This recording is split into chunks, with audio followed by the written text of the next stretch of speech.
come on. Serious suggestions, please. I'm not trying to write a thriller here. It's supposed to be an essay, you understand? An essay. That means facts and logic. Well, if it's facts and logic you're after, you shot yourself in the foot with your choice of research topic, didn't you? The Tatara Suna mystery. When so much remains unexplained, there's little to be objective about. Unless, of course, you restrict yourself to textual criticism. Yeah, well, this is my teacher's area of research. I can't change that. But it's fascinating enough without having to sensationalize it, don't you think? The strange location, the missing details, a mysterious person. I want to write my essay on something interesting, and I'm interested in getting to the bottom of all this. That's the only reason I came to you. Yes, you came to me, so all the more reason to take my advice. The fact is, it's the dramatization that will make people want to read it. There's no getting around that. Okay, but... Did one of them just mention Tatara Suna? But that's all the way in Inazuma! Yeah, I know. Is it just Paimon, or is it kinda unusual for someone in Sumeru to want to write a paper about that? Everyone here's just going about their business. Maybe it really is just Paimon. Guess people here are free to research pretty much anything. Still, let's go listen in. Great! Let's go find out what this Tatara Suna mystery is all about.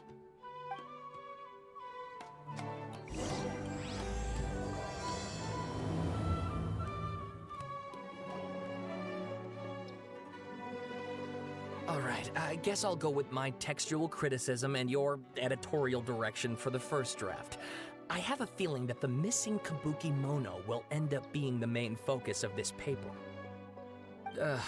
If only we knew where to find that traveler. From what they say about her, this seems like the kind of thing she'd know about. Looking for me? Oh, you're the traveler, you say? What? Hey, what's with that face? Don't believe us? If you don't believe me, I'll go. No, of course I believe you. Actually, I first heard about your great exploits when I was still in Inazuma. This is my first time coming face to face with you and your mysterious silver-haired companion. I couldn't believe my luck, and out of force of habit, I started, examining the evidence. Sorry. Sawada, for the love of... Sorry, we don't get out much, so our social skills are kinda lacking. Nah, no problem, I get it. Traveler, I hear you've helped many people a great deal and been to many places. Would you be able to tell us about Tatara Suna? Actually, we don't know much about that place either. In fact, we only came over here because we heard you talking about it and wanted to learn more. I see. Sorry I can't help this time. My teacher chose this area of research as a personal challenge. He said it's difficult to get into because even Inazumans don't know much about Tatara Suna's past. But who'd have thought that... If you don't mind, I'd love to show you all my outline for the book I'm writing about Tatara Suna. Hold on, Sawada. Don't you think that's a bit of a deep dive or a first read? Well, fair point. In that case, please ease yourselves in gently by taking a look at Akaba's latest essay draft. Let me give you some background. This all started with the discovery of some records in Tatara Suna. The writings mentioned someone by the name of Mikoshi Nagamasa, who crafted a fine blade. But in the end, he threw it into a fire to destroy it, and killed his servant Katsuragi. Why? Well, no one knows. Apart from the swordmaker, his servant, and the one who wrote this all down, the records also mention a Kabuki Mono. This seems to be an Inazuman word for an eccentric stranger, someone who dresses funny or acts in an unusual way. That's right. Akaba's teacher has spent quite some time researching these events on the ground. This Kabuki Mono lived in Tatara Suna for a while before disappearing without a trace. And shortly afterwards, as Akaba mentioned, things got pretty ugly. So first this strange person goes missing, then a murder happens? Seems kinda fishy to Paimon. Yes, my thoughts exactly. So I helped out too. I asked everyone I could think of if they knew anything about what happened back then. And wow! Did I get lucky! Oh shit. Stop shouting! This part's important. I just wanted to make it stand out. You can do it a little, calmer. It just so happens that a friend of mine works at the government records office.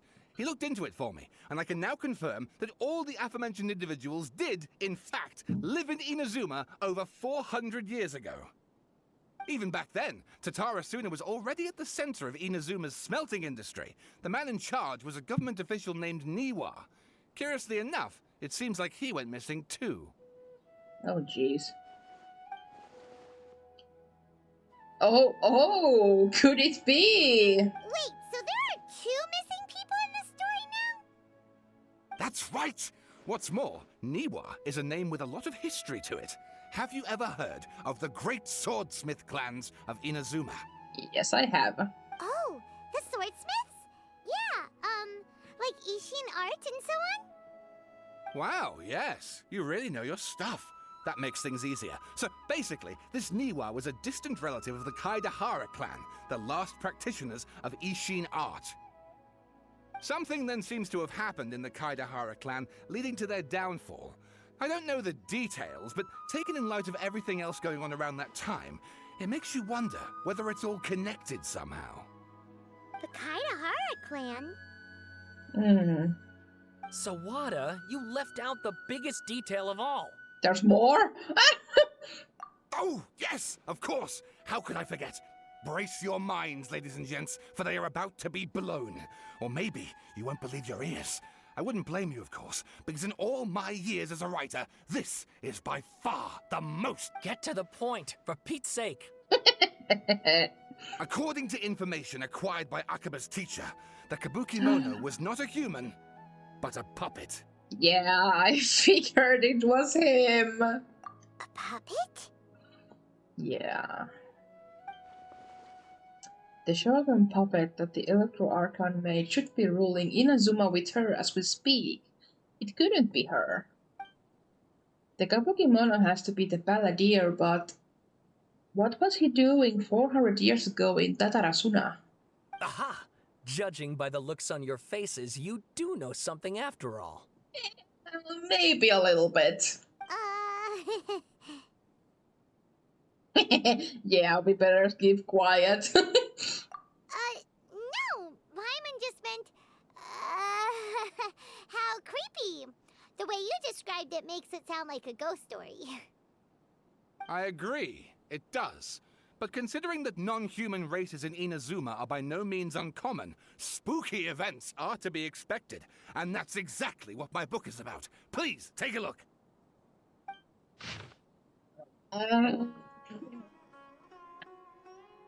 Okay. The Isle of Darkling Clouds. Author Sawada. Extract 1. A man arrived in Tatarasuna around 3 in the afternoon. From afar, he spied laborers walking along the mountain roads toward the factories, their shoes scuffing along the jutting stones. They walked like people convinced that so long as they reached the fire raging in the mountain's belly, they might extract from it gems beyond price. The mood that the sight inspired was ineffable, beyond mere description for those not present to witness it. The man barked a cheerful greeting and sprinted to join the procession. There, a towering character who stood half a head taller greeted him with a heavy slap on the back, and yet his words were filled with respect. "Do my eyes deceive me, Sir Miyazaki? I cannot think that the return trip here from Inazuma City could have been easy on you." Miyazaki smiled like a young man taking the first steps on their journey, expression relaxed. "Why, Katsuragi? Inazuma is the realm of the almighty shogun. I sailed upon the fastest ship, strode upon the swiftest sea routes. What dangers could I have possibly faced? And what about the good news? There was none, naturally. The two burst into uproarious laughter, roughhousing with the other workers until the path's end. A young man dressed in a linen shirt and wearing a headscarf gazed into the dancing flames of the furnace before him. Now, the flames of a forge are unlike any other, for their intensity affects the resulting integrity of both metal and blade. So too, then, was the Flame Watcher an unusual individual. At his fingertips sat a lizard, and on his face he wore a smile. The workshop was huge, and the furnace was deeper within. A reasonable person might think that there should have been many working alongside the Watcher, yet he stood alone. Only when Katsuragi and Miyazaki strode into the room did the Watcher turn. This Watcher was Niwa, armory officer and administrator of Tatarasuna. Born to the Niwa clan, which served as one of the three pillars of the Isshin art, Niwa never argued with his siblings and was a worthy successor by all accounts. The post he received as a result of his high standing with those in power served as a statement unto itself. Miyazaki handed a well-bundled text to Niwa as he adjusted his expression. He said, "It is as you have said, sir. The elders of your clan in the city do not think highly of our plan. Yet I still believe it to be worth a try. As such, I have found the proper vendors and procured the materials that you requested." Niwa studied the text and nodded. "We should try some of these new forging techniques, whether Kaedehara says yea or nay." Katsuragi frowned, and with a sigh he said, "Forging is a precise and difficult undertaking. You know this better than most, sirs, and still you seek improvement each day with terrifying drive. Should my Lord Nagamasa hear this, the soreness in his face shall be hard to miss." Niwa smiled, replying, "And how goes the forging of your lord's great blade, Katsuragi?" Katsuragi neither wanted to shame his master nor lie to his two friends, and yet he could not think of any way to deflect, and so groused, "I see your ears are as keen as your hands, Sir Niwa. The jokes of us unlearned men are as nothing before you." Miyazaki hid his grin. Upon hearing this, Niwa released the lizard from his hand into Katsuragi's palm. But just as more words were to be exchanged, someone came walking nearby, their footsteps light with the celerity of youth. The head that peeked in was round and, in the light of the fires, looked like an oiled jewel. The young man placed some boxed food at the side and, nodding, he prepared to leave. Katsuragi called out after him, "What about your share? Aren't you going to eat it?" The young man, upon hearing those words, found himself slightly at a loss. After a while he answered, "Very well, I'll try it." "You are welcome to the food. We all eat the same fare after all," Niwa said. The man nodded and left, seemingly deep in thought. Extract 2. The kabuki mono was by the coast. Sunset fell to the accompaniment of darkness. The bands of twilight showed themselves not, for in their place did thunder clouds roil, crumbling the omens of a coming rainstorm.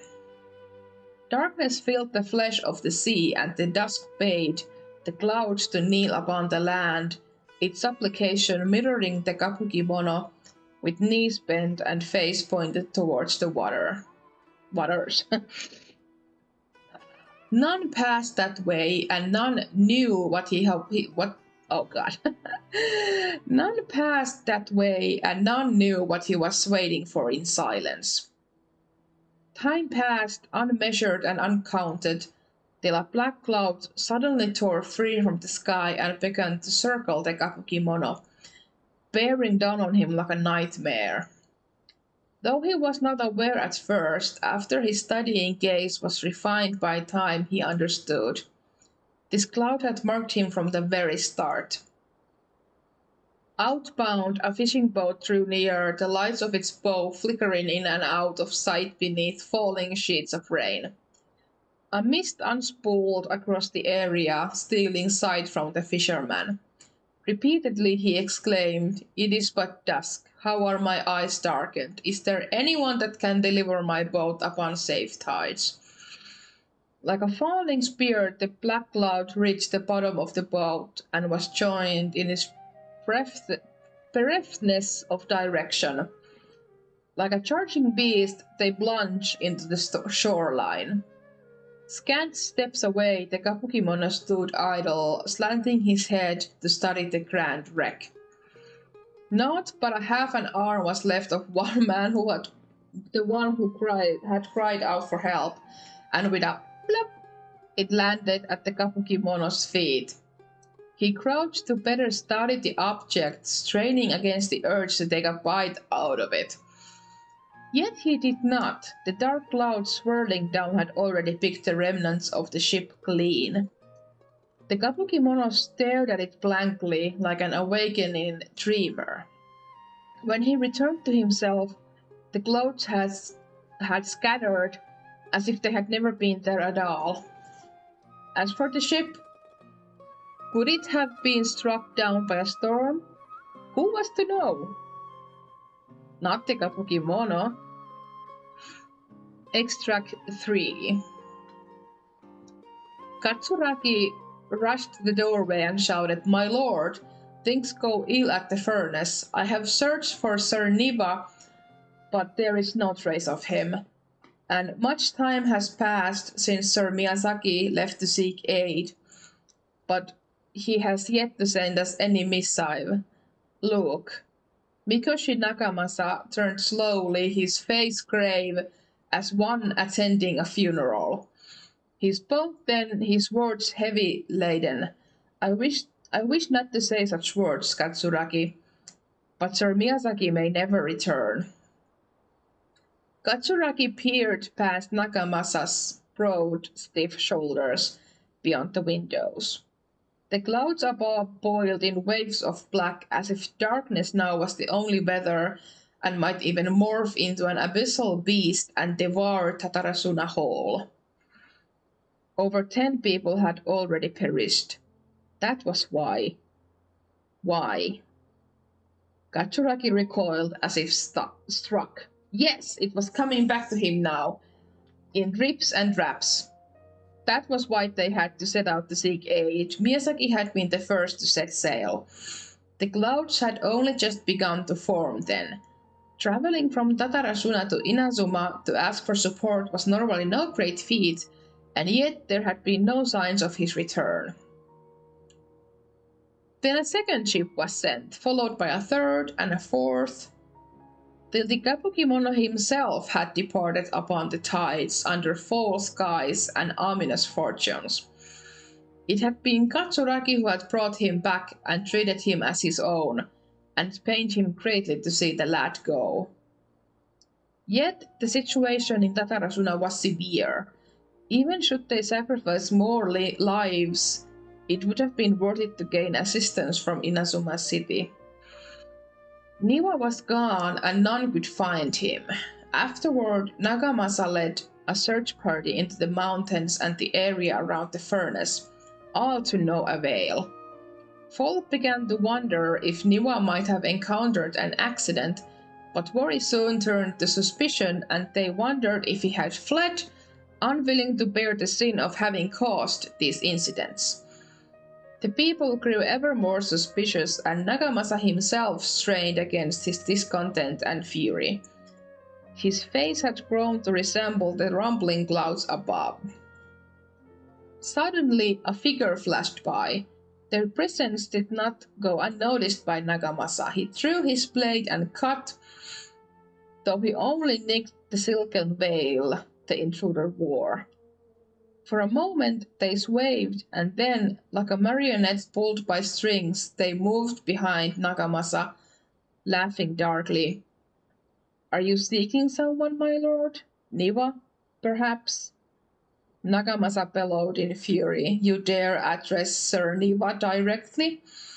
Yet the figure parted like mist before his falling blade, only to rematerialize beyond reach but not beyond sight. A ghastly apparition indeed. Was it you who slew my people?" Nagamasa howled and charged, held back only by Katsuraki's desperate grip. As his senses returned to him, he realized he was but an inch away from falling into the furnace. It seems that the rest of this work remains unfinished. From the existing text, however, it is apparent that this is a novel of fantastical, colorful sensibilities born from an imagination well utilized. Oh, and please read my essay draft as well. Oh god, do I have to?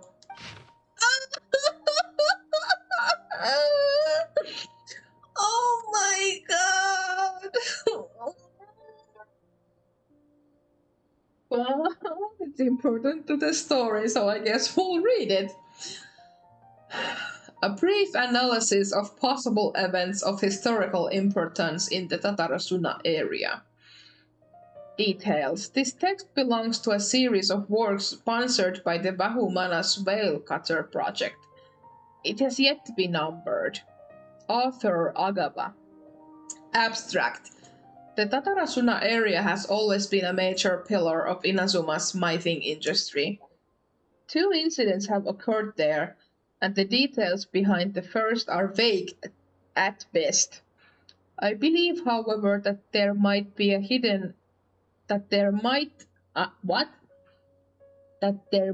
a hidden history behind the events that transpired.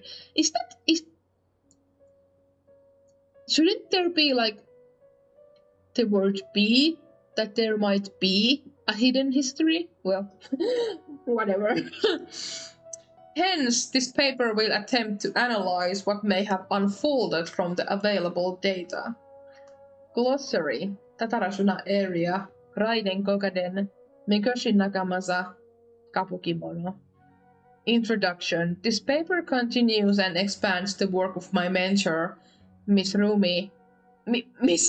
Rumi, oh god, in his report on the happily hidden tales of Tatarasuna, and is intended to further this avenue of research. According to the data, the blade forging techniques of Inazuma were originally handed down from the Electro Archon, also known as the Raiden Shogun. Using the arts they inherited from their Archon, the people of Inazuma devoted themselves to the process of forging. However, strange rumors that do not quite fit the steely nature of metalwork yet linger about Tatarasuna, which was a central pillar of the forging industry. There, the Mikoshi and Niwa clans, along with an eccentric puppet, serve as the 3 windows of insight we need to investigate the truth behind what happened. Body. Strange notes from the Tatarasuna area. Their contents are as follows. Perhaps I overstep, but I think that Sir Nagamasa's mood grows better when he forges blades. The obsession to cleanse the stain of the name Mikoshi must eat at him. Also, Sir Katsuragi discovered a nameless eccentric while patrolling around Nasuchi Beach. I legit almost said shameless eccentric. Sorry, Scaramouche, I didn't intend to make you sound shameless. The inspector bought a certain number of jade steel ingots. Sir Katsuragi discussed matters of smithing deep into the night with the wise armory officer. Number 3. We at last made a single nagamaki. We call it the Daitatara Nagamasa. The inspector was in high spirits and he and the vice armory officer. Nozomu was also taken by the beauty of the Daitatara Nagamasa that he drew a picture of it. And he performed a sword dance with that wandering eccentric. And we could not find that eccentric. The inspector flew into a rage and slashed Katsuragi. The great blade cut deep into the flesh, cast his own Nagamaki into the furnace's flame. Nozomu could not abide by that order and drew the completely melted weapon out of the furnace. He was horribly burned. Nozomu died that night. I dare say that while Sir Katsuragi may have committed malfeasance, it was out of the goodness of his heart. Kinjiro hid the Nagamaki and Nozomu's drawing in the arsenal. Nagamasa is harsh but also knows right from wrong. But even so, he is not amenable to reason. His name indicates one obsessed with purity. Still, I and some households of Tatarasuna have not been blinded by the matter of Nagamasa's mother Chiyo, and we trust him. I also remain unwilling to forget the joy of creating the Daitatara Nagamasa with him. And that joy of watching that nameless eccentric perform that sword dance with Katsuragi. Oh. Before we withdrew, we should have divided the arsenal key into 3 parts. One for the inspector, one for the armory officer, and one to be left in Tatarasuna itself to prevent theft. But we were in too much of a hurry, and neither the inspector nor the armory officer could be found, so I was so bold as to hide the 3 pieces within treasure chests in Tatarasuna. The 7 notes mentioned prior have been scattered across the Tatarasuna area. Among the 7 notes, 6 seem to be of good physical integrity, though they all look quite old, while the last one looks more recent. I believe that the first 6 notes and the last are of different time periods, though the gulf in years between them needs to be verified. The contents of the first 6 should also be related to each other, as the incidents mentioned are quite consistent with each other. Rumi once mentioned in Happily Hidden Tales of Tatarasuna, hereafter known as Hidden Tales, that in the past, researchers from Sumeru had investigated the cultural histories of Tatarasuna and Inazuma. Though the place has fallen to some degree of disrepair since the Hidden Tales were written, things have improved since the time when I wrote my original article. Regardless, what used to be an area of major industry remains a place most inhospitable, and residents of Tatarasuna may be found living and dwelling by the waters. The residents, when questioned, told the researchers of Tatarasuna's golden age centuries ago, when it was administered by Armory Officer Niwa, Vice Armory Officer Miyazaki, and Inspector Mikoshi Nagamasa. Yet the elders among the locals with deeper ties to the region also seemed to stress the fact that there were strange rumors surrounding their homeland's past. A great many of these rumors revolved around the yokai, who are so very characteristic of Inazuma's folk histories. A small portion, however, repeatedly mentions the word puppet. It should be known that puppets are neither traditional nor common yokai in Inazuma. This fact drew the attention of the researchers to delve further, and eventually the following pieces of information came to light. A puppet did once appear in Tatarasuna. Its visage was elegant, its apparel impeccable, and the way it dressed hid all the joint lines on its body. If no one were to mention that it was indeed a puppet, it would be hard to tell at all. Additionally, this puppet seemed to possess special joint lines that would fade with time, potentially even disappearing altogether, which would perhaps eventually make the puppet seem entirely human. The name of the puppet was known to almost none. Some folk claimed to have spotted it appearing around Tatarasuna, while others mentioned encountering it in central regions of the area. Some even claimed that it would frequent the beach. Tales spread of it standing beside the sea and gazing across the waters towards Inazuma City. What it was that the puppet was gazing at remains mystery. As mentioned earlier, the 6 notes all document a certain nameless eccentric. The eccentric, which can be also read as Kapukimono, is usually used in Inazuma to refer to a figure who dresses or behaves in a peculiar manner. It is understandable, therefore, why this character would have left such an impression. Should the people of Tatarasuna indeed have had a puppet in their midst incurring mass panic, a good possibility considering the coexistence between yokai and humans in Inazuma at large, then the puppet would have very likely become a local resident.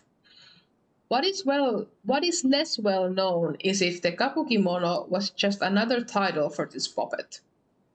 Perhaps because it was uniquely dressed to distract attention from its more special characteristics.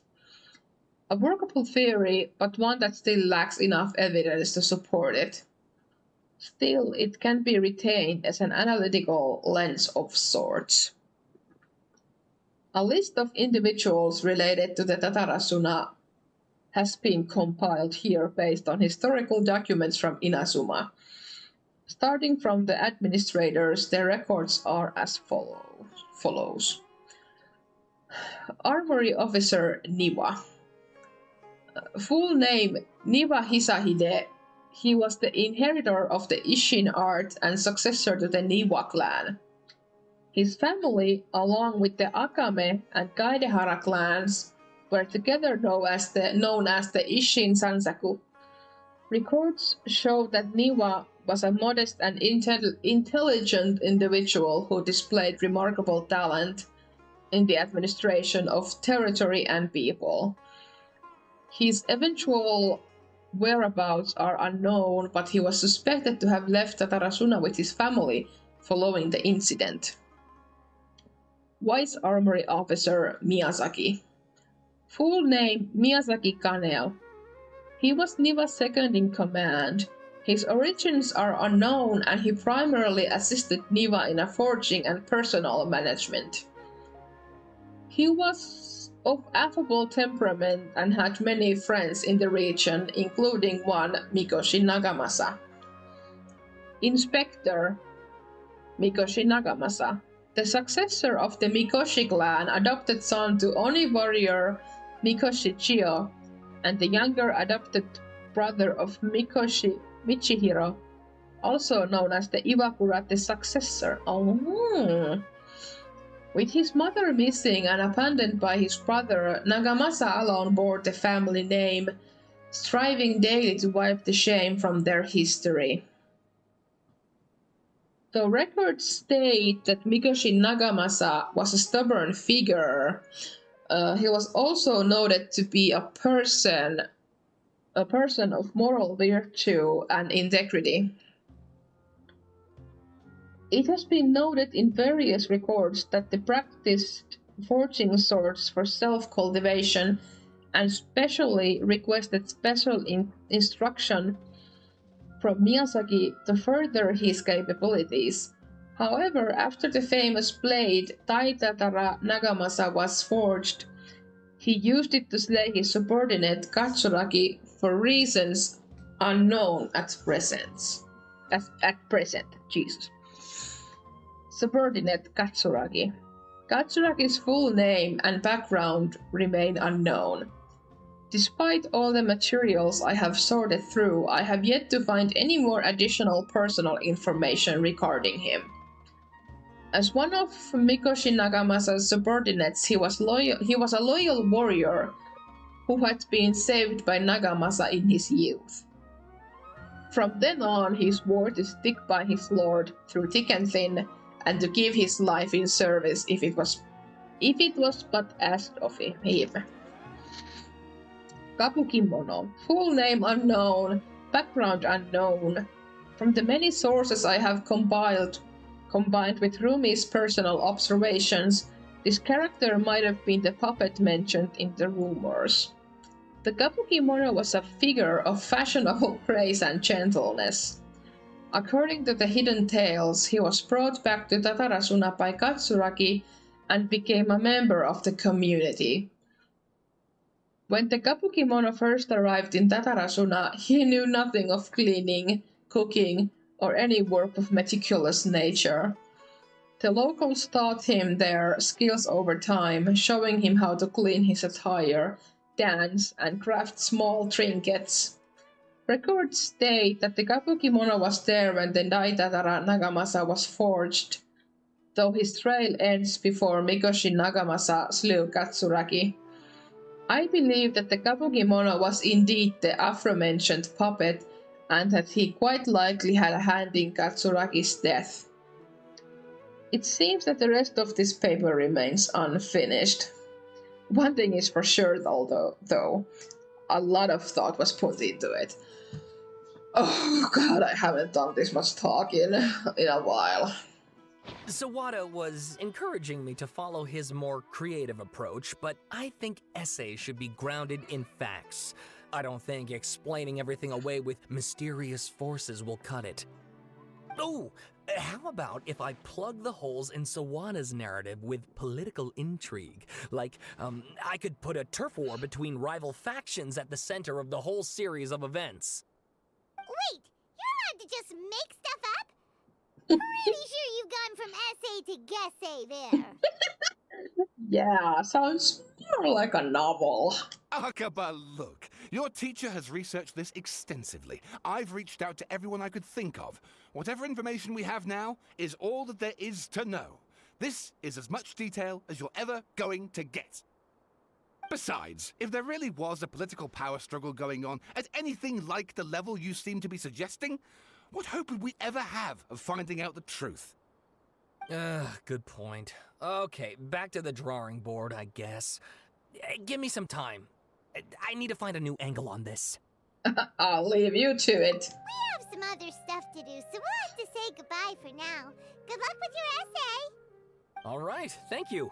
If you find out any more info about all this, please do let me know. Thanks so much.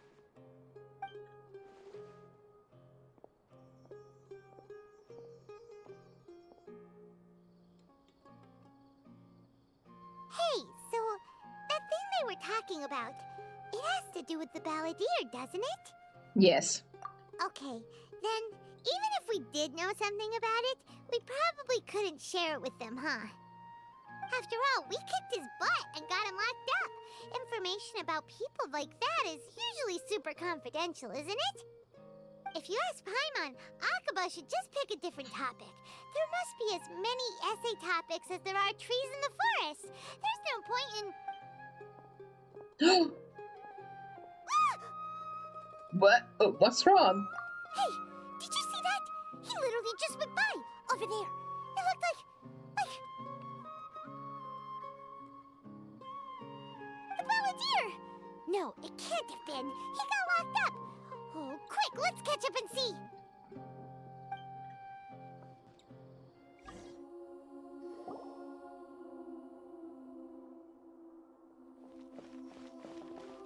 Traveler, Paimon, there you are.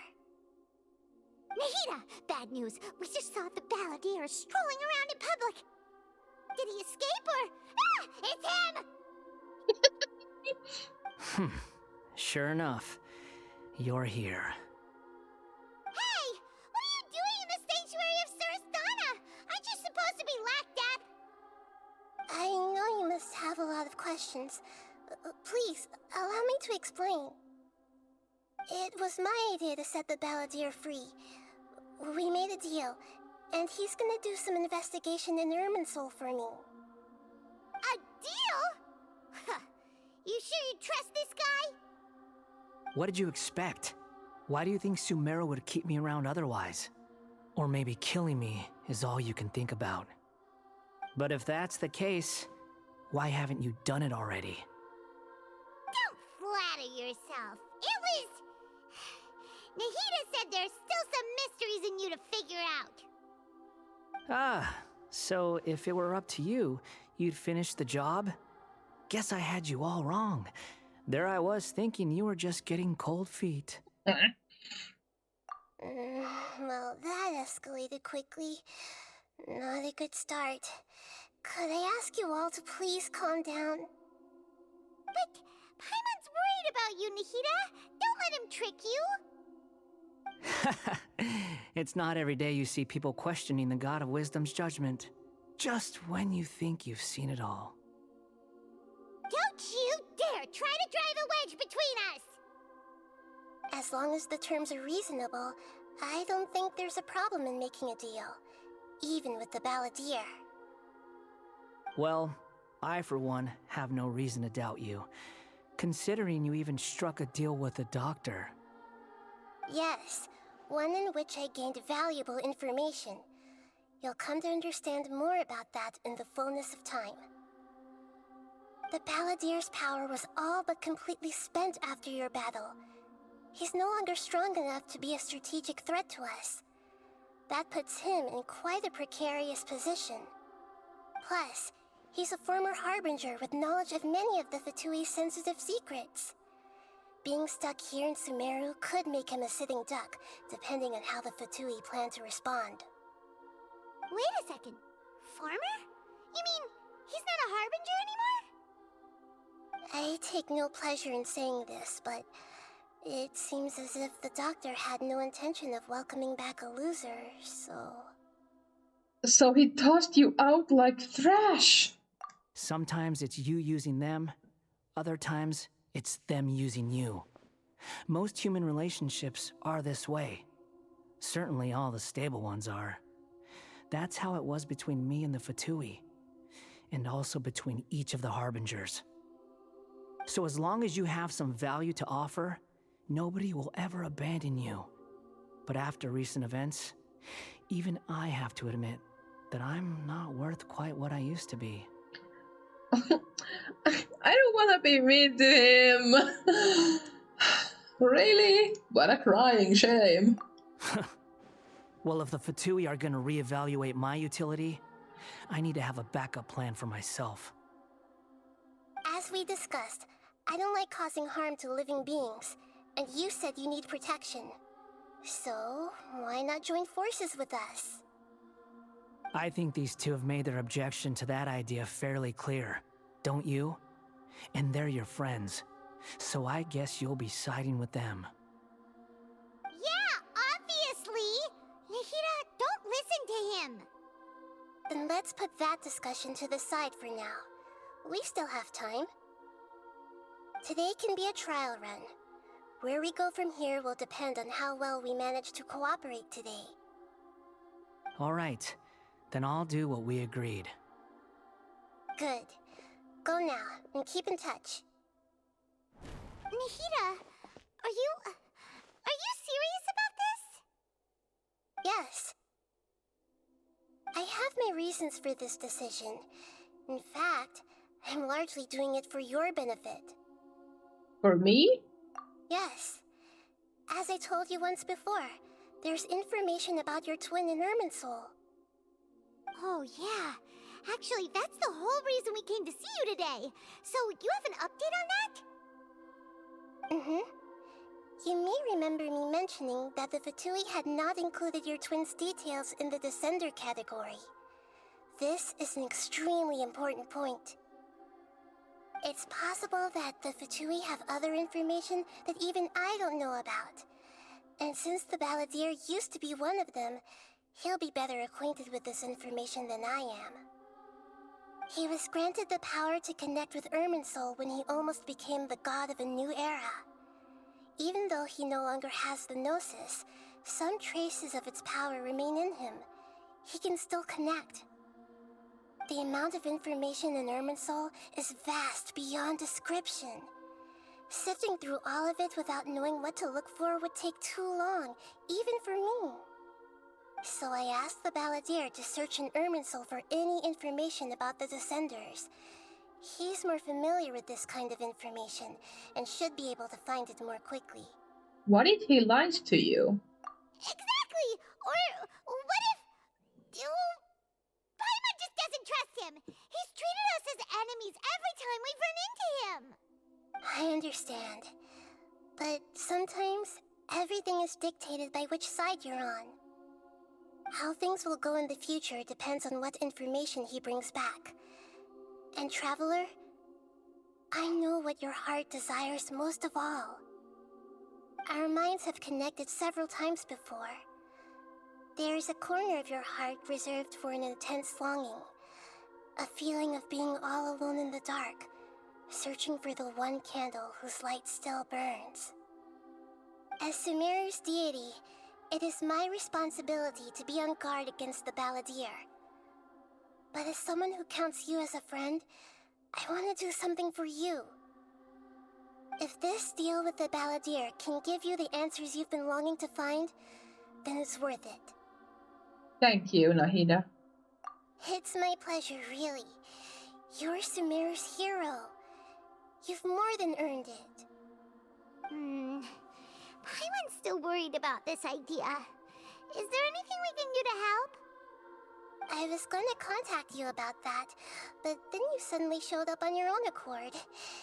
Seems like we have a telepathic connection. I wouldn't be surprised. In fact, I was going to ask you to supervise the Balladeer on my behalf while he carries out the task I assigned.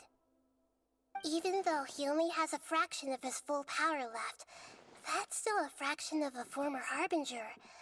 If you could accompany him, it would put my mind at ease. Of course, I'll be there to help guide you through Irminsul from the outside. Got it. Great, thank you. Prepare yourselves. I'm going to transport you into Irminsul. Wow, it looks pretty different here compared to last time. The colors are gentler. Guess that must be because Sumeru's at peace now. It really is pretty.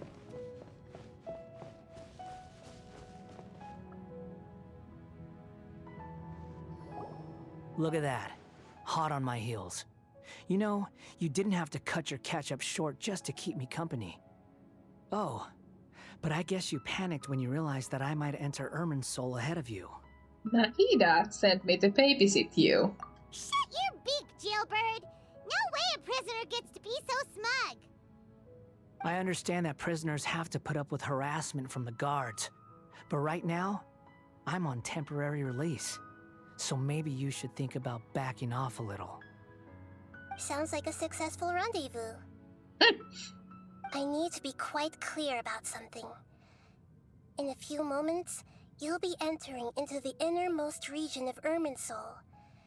It is an environment like no other, and the most important place in all of Sumeru. Unlike anywhere else, Irminsul's inner region consists exclusively of torrents of information. You must put aside your differences and be extremely careful as you navigate your way through. I know there are many grievances between you, on both sides, but it is essential that you remain calm after entry. This is as much for your own safety as anything else. Understood. Fine, let's call it truce. But only until this mission's over. Let's cut each other a little slack, shall we? We are gonna be traveling together after all. Per my agreement with Lesser Lord Kusanali, I'll be at the front. It's my job to lead the way and get rid of any obstacles in our path. All you have to do is keep your pretty eyes open and try not to fall behind. Pretty eyes, oh jeez. You sure are confident. Paimon will give you that. You make it sound like you're even more experienced at adventuring than us. He actually might be. If there are no further objections, I suggest we get going. Or did you need some time to mentally prepare yourselves? Ew! Ugh, the snark on this guy, it's unbearable. There's no need for all the biting sarcasm. We can start now. Irminsul access granted. Initiating connection procedure. Is this a small sapling? Oh, darn it! Come on, let's catch up with him.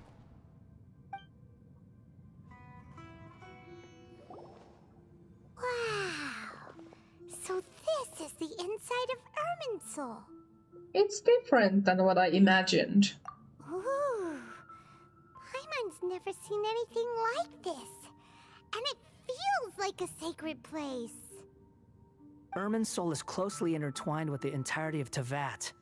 Every bit of information flowing here means something. Pick your jaws up off the floor. It's time to go. Why is it that Paimon just wants to do the opposite of everything he says? Take it easy, Paimon. Lesser Lord Kusanali, we will now proceed to the heart of Irminsul. Can you still sense where the heart of Irminsul is? Yes. Permission to begin searching for information there? Permission granted. Go ahead. Let's go. Stay close. Don't go running off. Okay. Hey, so, say we did go running off in here. What would happen? What are you smirking at? I was just imagining the look on your travel companion's face if you went and got lost. Anything's possible in here. You can't rule anything out. So if you want to stay safe, your best option is to stick close to me.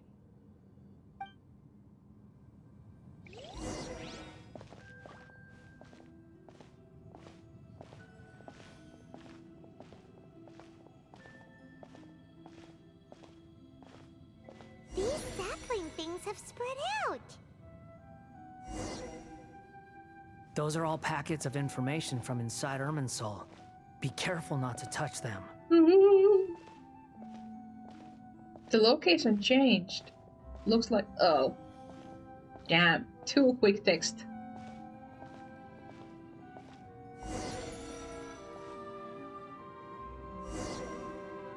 It looks the same in every direction. This place is indeed unusual, but it seems that the... God damn it! No wonder you mentioned about getting lost. Huh. What do you know? He was actually telling the truth. Is he mocking me again? What is it this time?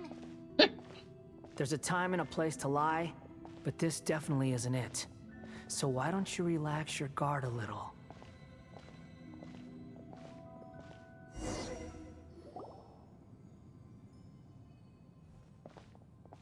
We're here. What a huge tree! This is the center of Irminsul. All the information in the world is flowing through it. Lesser Lord Kusanali. Good, you made it. Are you ready? Ready when you are. Then please begin. Preparing to access cognitive currents. Establishing waypoint. The Balladier's actually doing what Nahida tells him. Guess he must want to stay alive. He hasn't put up any resistance and he seems good at working on the front line. Maybe he had a similar role in the Fatui. First Agaba and Savada's stories, now this. What a strange individual. The rest is up to you. If you discover anything at all, make sure to share it with us. Will do.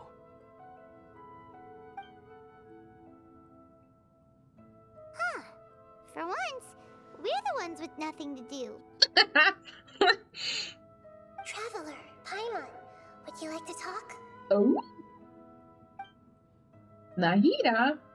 Is this a telepathic conversation? Yes, I've also invited Paimon to join. Ooh. Huh?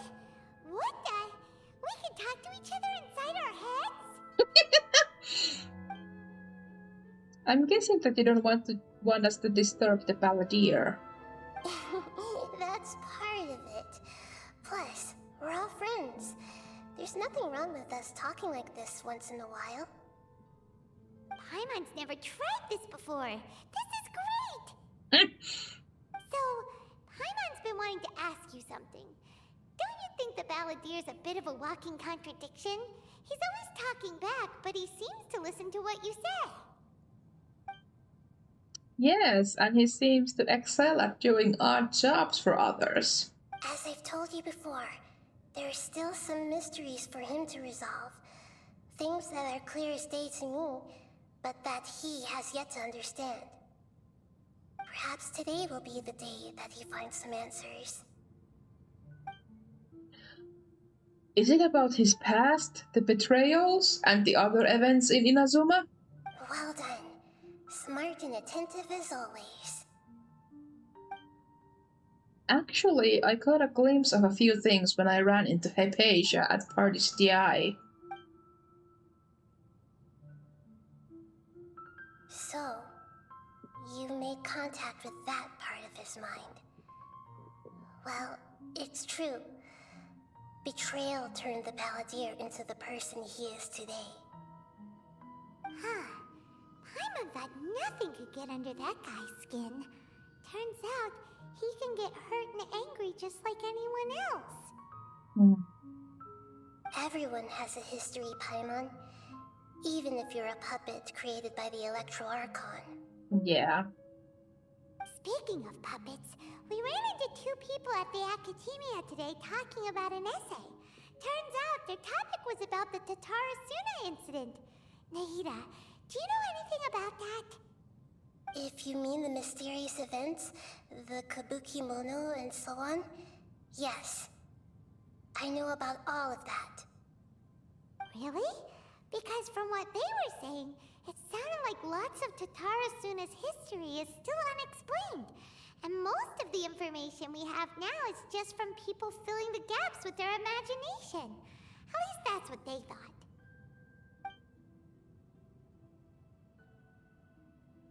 Oh? How interesting. Those two managed to deduce quite a lot through guesswork alone.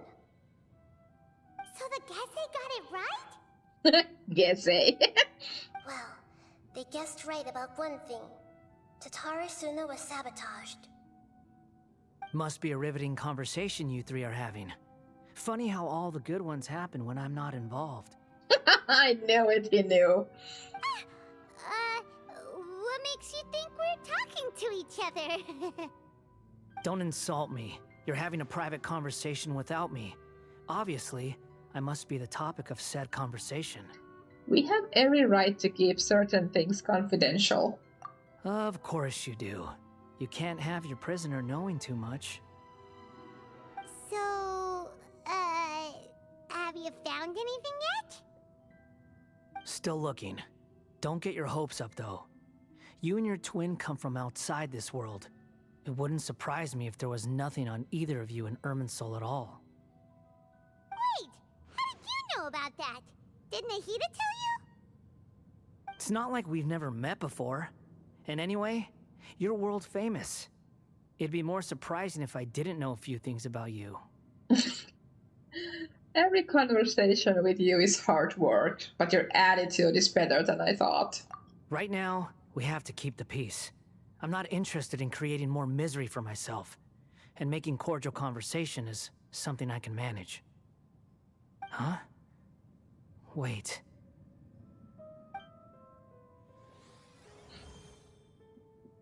This light. It looks similar to those saplings. What could it be? Anonymous data. Oh?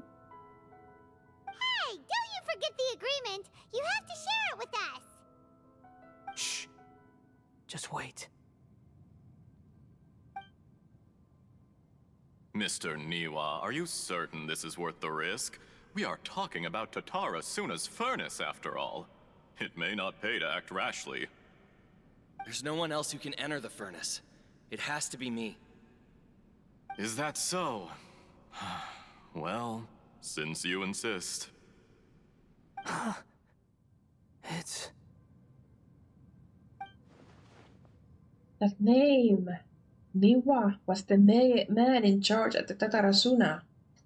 Plus, he belongs to the lineage of Ishin art. Whoa!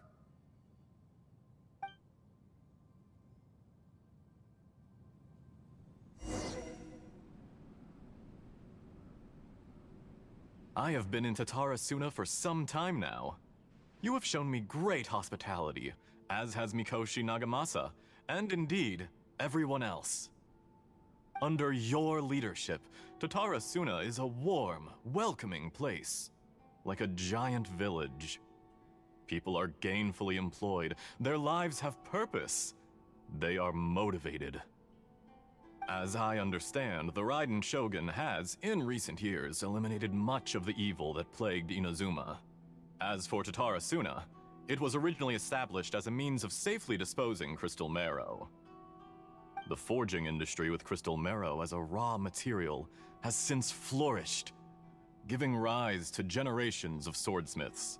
Some world-renowned, others unknown, all passing on their legacy. Skills, blood, dreams. Every smith brought into this trade looks to find their purpose between steel and blade. That is why you accepted the proposal brought to you by myself and Akame. Yes, well, were it not for you coming to Inazuma and happening to make Akame's acquaintance, the two of you never would have joined forces. And he would be the first to admit that there's no way he could have revolutionized our forging process like this on his own. At least not on the same timescale. You allowed Akame to take all the credit for a method that you jointly developed. He sold it to me, and now every piece of ore here is smelted using the new technique. Even now, you remain one of Tatarasuna's key consultants, working right here alongside us. I believe it is you, sir, who are truly responsible for the changes in our manufacturing and forging methods. You flatter me. From the outset, I saw much that was commendable in the forging industry of Inazuma, and it has been my great honor to befriend you all. So you say, Escher. But is this really the truth? My good sir, what do you mean? I tried to resist thinking it was all connected, because I didn't want to speculate, and I didn't want to believe that things could turn out this way.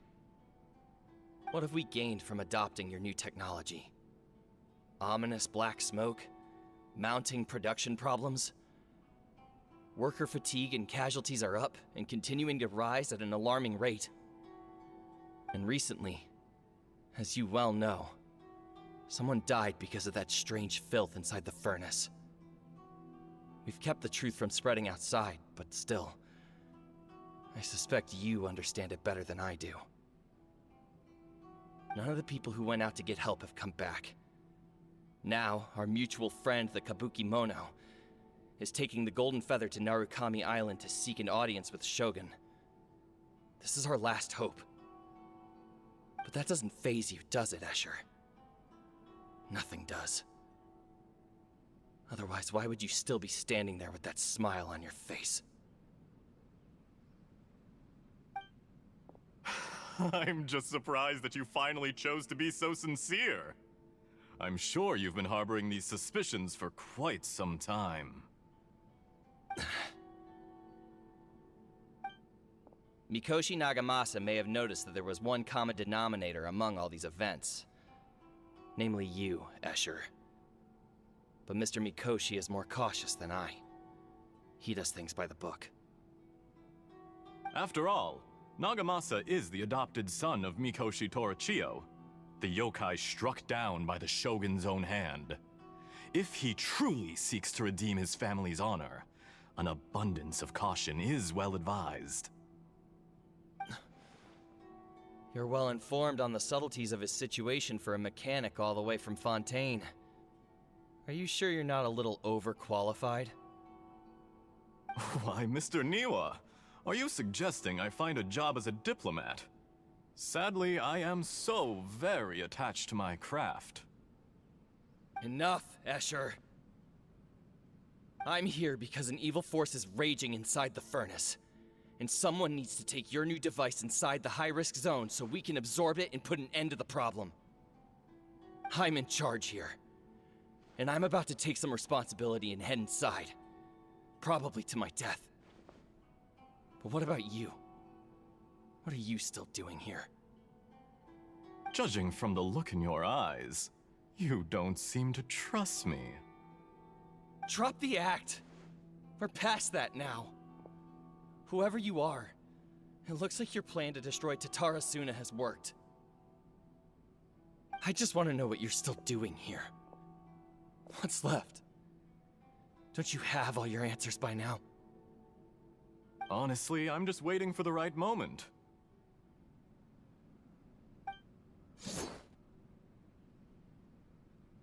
A moment like this, where you finish talking and I stop you from entering the furnace. Oh shit. You...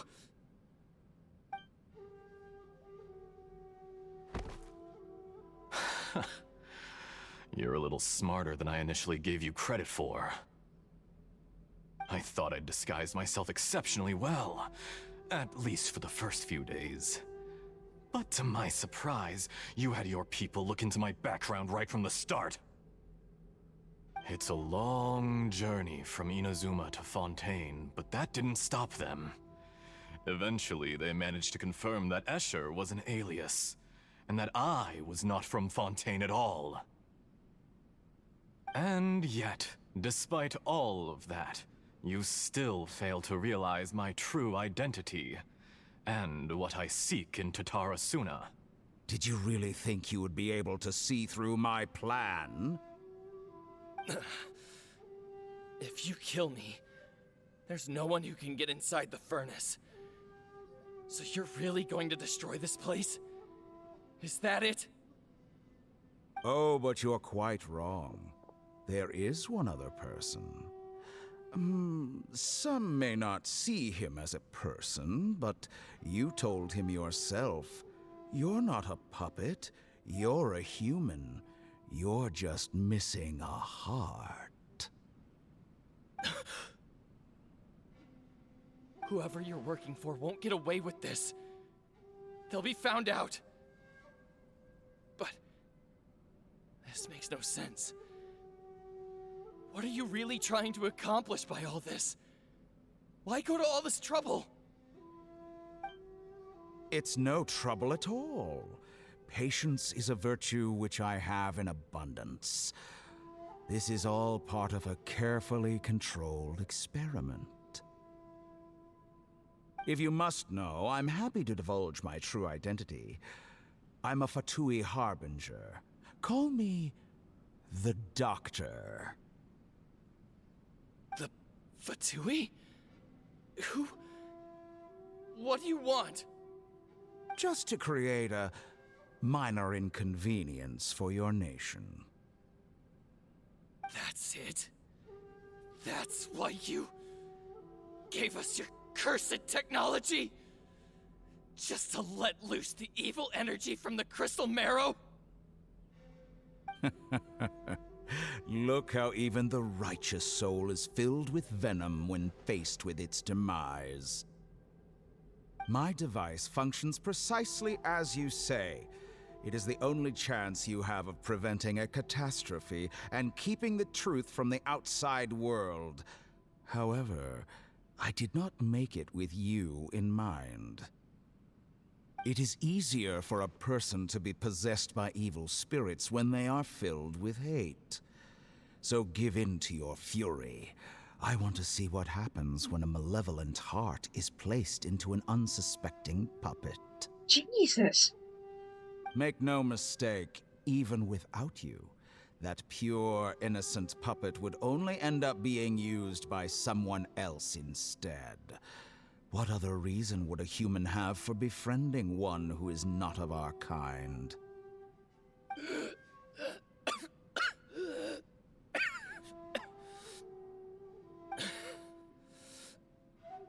If you give him my heart, tell him that both Nagamasa and I see him as one of us. He has nothing to prove to anyone.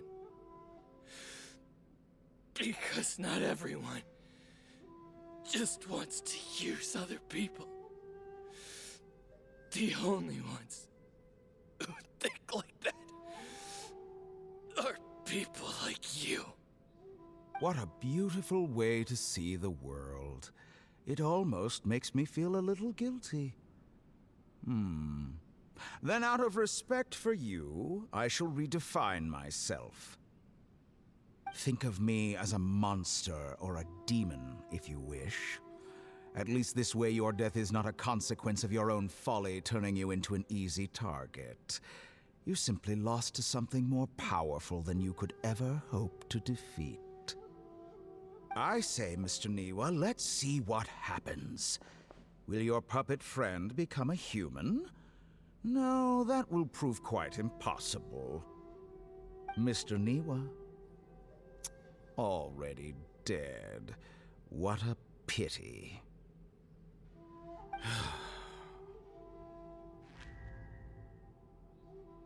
Jester, I have completed the task you gave me. Creating a gap and infiltrating Inazuma's inner workings. What fun it was.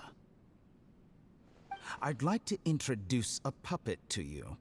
If he proves useful, let's make him our newest comrade. And if not, let's turn him to dust. Jesus.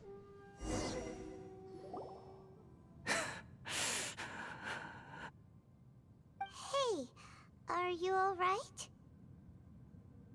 Dottore?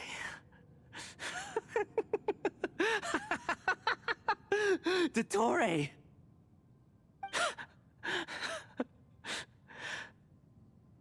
Good. Good. Was that the doctor? Did he turn into a mechanic from Fontaine? I'm afraid so. He was the one behind the Tatarasuna incident. But why did we see things from his perspective? When I touched the doctor to confirm whether he'd eliminated all his segments, I read this memory in his mind. You have to admit, it must be the truth. Maybe so, but it means nothing. So you say. Does it? But this memory shows that Niwa didn't betray you. He never meant for you to be the one to take the device into the furnace. You know very well what that means, even more so than I.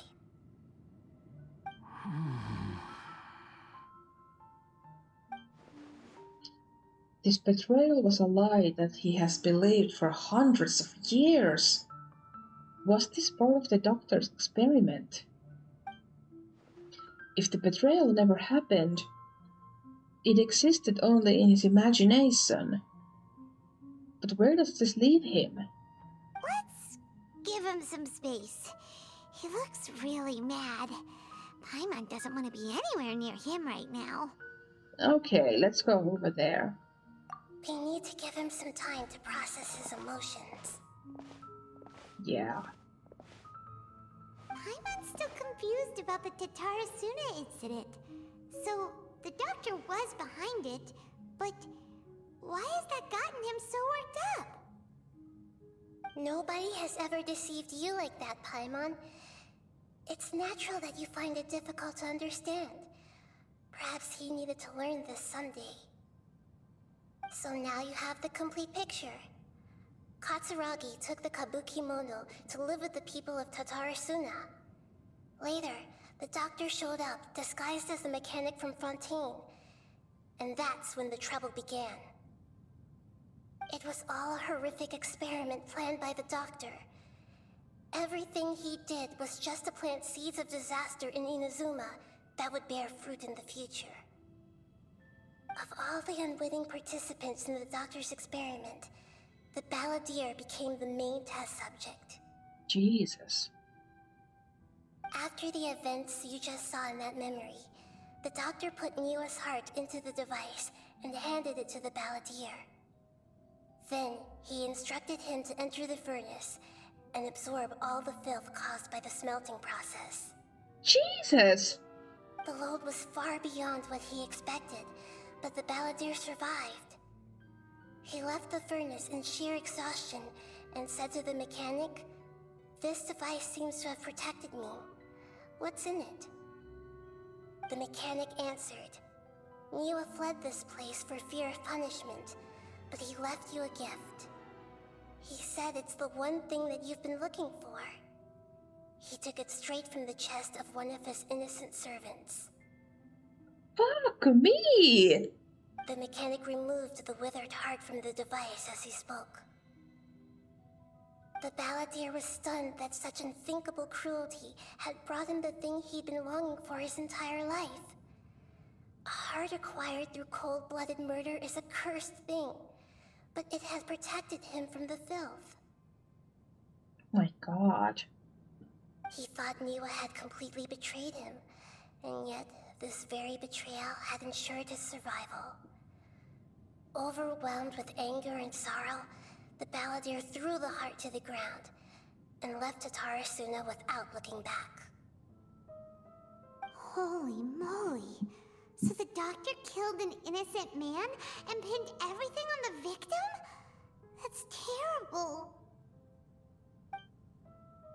Being betrayed and abandoned by a close friend is sure to cause great resentment.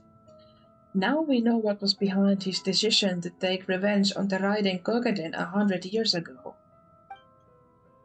But it doesn't mean that vengeance was the right decision. Yes.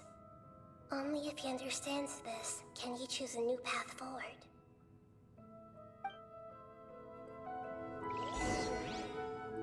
Tottori, you brazen-faced... Niwa didn't run from justice. You killed him. Poor Scaramouche.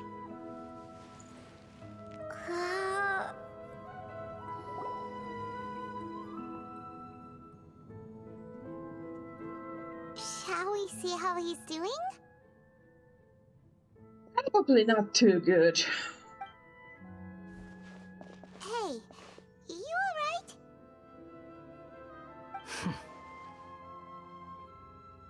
That's a scary expression. Are you worried about me? If we didn't have such a history, I'd almost think that qualifies me to be your friend. We just want to make sure this doesn't affect the plan. It won't. I'll keep my end of the deal. Okay. Hey,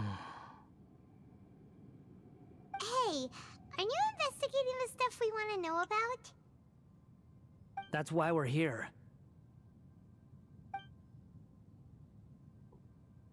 But unfortunately, there's no information about the Descenders in Irminsul.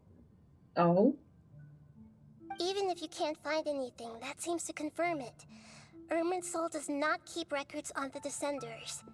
Anyone who comes from beyond this world is not counted as part of Tevat. Oh, does that mean we have to leave empty-handed? Not unexpected, but still. Thank you. Don't thank me just yet. You look really upset. Well, since Irminsul was a dead end, I guess I can share some other info that might interest you. Oh? Huh? About what? The reason why there are records about your brother in Irminsul. It might have something to do with Conria. Apparently, Conria was his first destination when he arrived in this world. Plus, he only came to this world because the heavens responded to the summoning. Summoning? The heavens responded? The Jester told me this himself. You can take his word on this. He was a royal mage in Conria, and lived with your brother for a time. I'm speechless! Why? I don't know the details. It's up to you whether you want to believe me. All I can say is, I wouldn't lie to you about this. Okay. Did you get all that, Lesser Lord Kusanali? Yes. Astonishing news. Does this info count towards my mission? It wasn't from Irminsul, but was it valuable? Very valuable. Good. In that case, I'll take some time for myself now. Oh shit. Huh? What have you done? Lesser Lord Kusanali was right. My power's all but completely spent. Even if I use all of the divine power left in me, I can't sustain this shield for very long. I shared a secret with you, and now you owe me. So in return, I'd like you to answer a question for me. What do you want to know? Give me your hand. Why?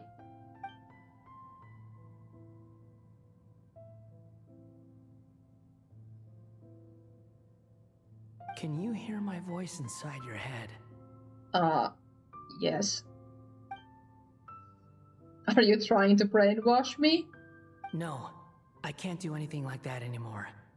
At most, all I can do is exchange a few words with you. Paimon. So tell me, in this world, is it possible to change the past? Oh.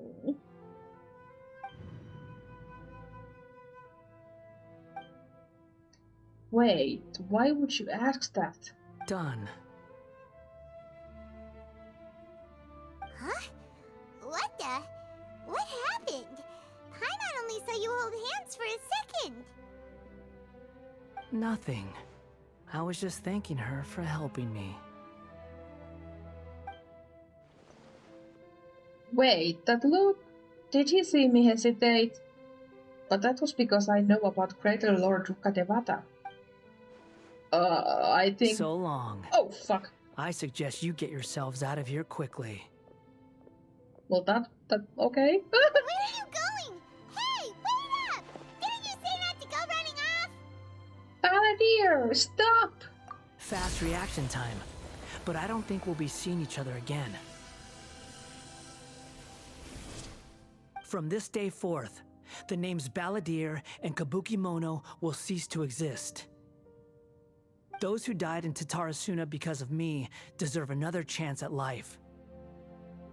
Hey, Balladeer! Don't do anything stupid! You know, I never did like insects. Hordes of the puny things swarming together can be a real nuisance. And I enjoy nothing more than to stamp them out like the pests they are. But if a colony of harmless ants isn't threatening anyone, I guess they deserve to be left alone.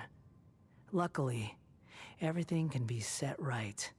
It's time to solve this once and for all. Balladeer! Balladeer! Uh-oh, he disappeared. Come on, we gotta find him somehow.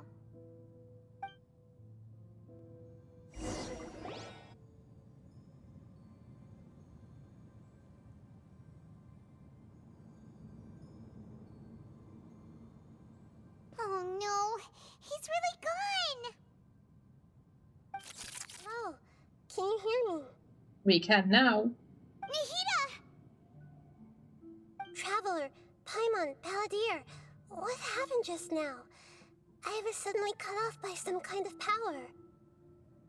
It was the Balladeer's fault. He shut you out.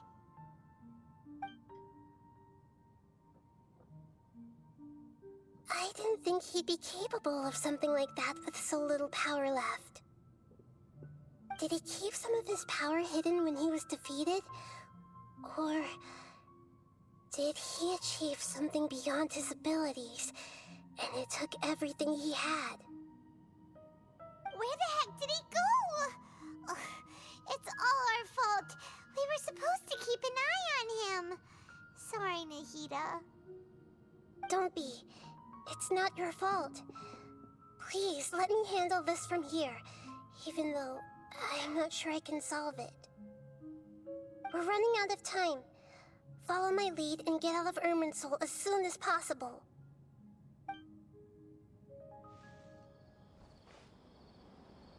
We're out! And we're at, an inn or something? This is an emergency. I'll have to ask you to stay here for now. Everything's arranged, and nobody will disturb you. Isn't there anything I can do? I'm sorry, but this isn't something I need your help with. Leave this one to me. An emergency? How bad is it? Nahida, will you be okay? Don't worry. If my assessment is correct, though there may be some minor disturbances, it won't lead to a disaster. Please rest and recover your strength here until I say it's safe. Her voice has gone. Paimon can't shake the feeling that something really big has happened. What do you think the Balladeer meant? And why did he suddenly grab onto you before? Paimon doesn't remember Greater Lord Rukadevata and the Balladeers. And the Balladeer's question was a strange one. It's hard to explain in full, and the truth might be very distressing for Paimon. I'll skip the part about Greater Lord Rukadevata for now and focus on the Balladeer. He wants to change the past? But surely that's impossible! It's not easy, that's for sure. Right! You can't just rewrite history. All that stuff happened already in real life. It's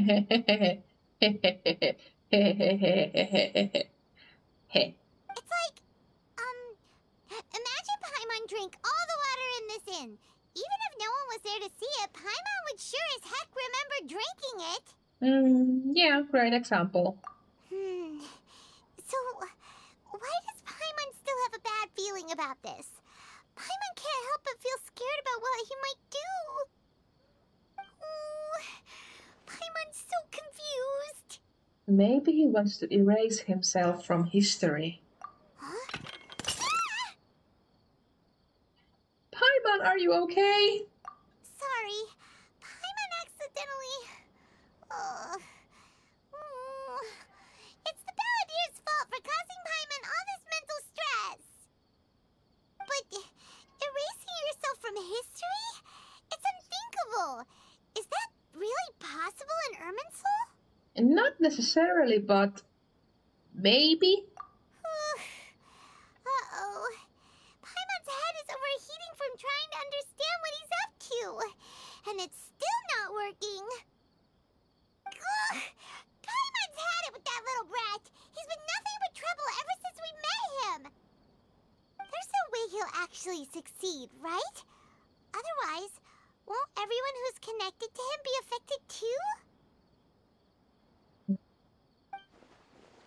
Indeed, if the Balladeer does erase himself from Irminsul, many people in Inazuma will be affected. I can't imagine what that situation would look like. Worst case scenario, it will affect everyone with a connection to the Raiden Gogaden. Kazuha, Ayaka, Ayato. Will this mean that they'll disappear? There's nothing we can do about it at this point. Hey, have you got any ideas on what we should do next? Seems like now there's nothing left for us to do but to go to sleep. But Paimon's still so worried. Paimon won't be able to sleep a wink tonight. Me neither. So, how about,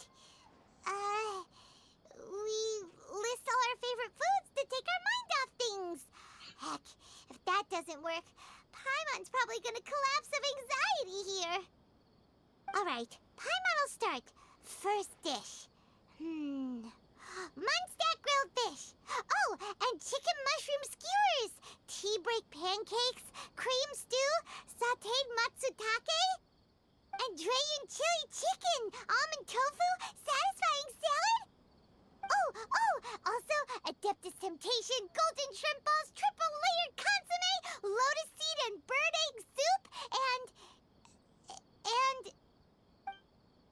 Oh.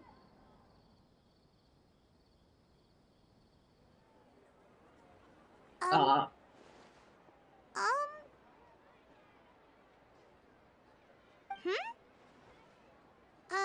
Hmm? Paimon, what's wrong? What do we... What was Paimon supposed to be doing just now? Paimon was, talking? Huh. Paimon certainly can't remember what she was talking about. What was it again? You were getting so worried about the situation with the balladeer that you started listing foods. The balladeer? Is that a food too? Huh. Weird name, though. Oh shit. Paimon doesn't remember the balladeer. That must mean he actually pulled it off? But how did he have that ability? This doesn't make sense. What's wrong? Your eyes are like saucers. Was it something Paimon said? No, it's nothing. So, the balladeer. Is that someone's name? 'Cause it sounds like a nickname or something.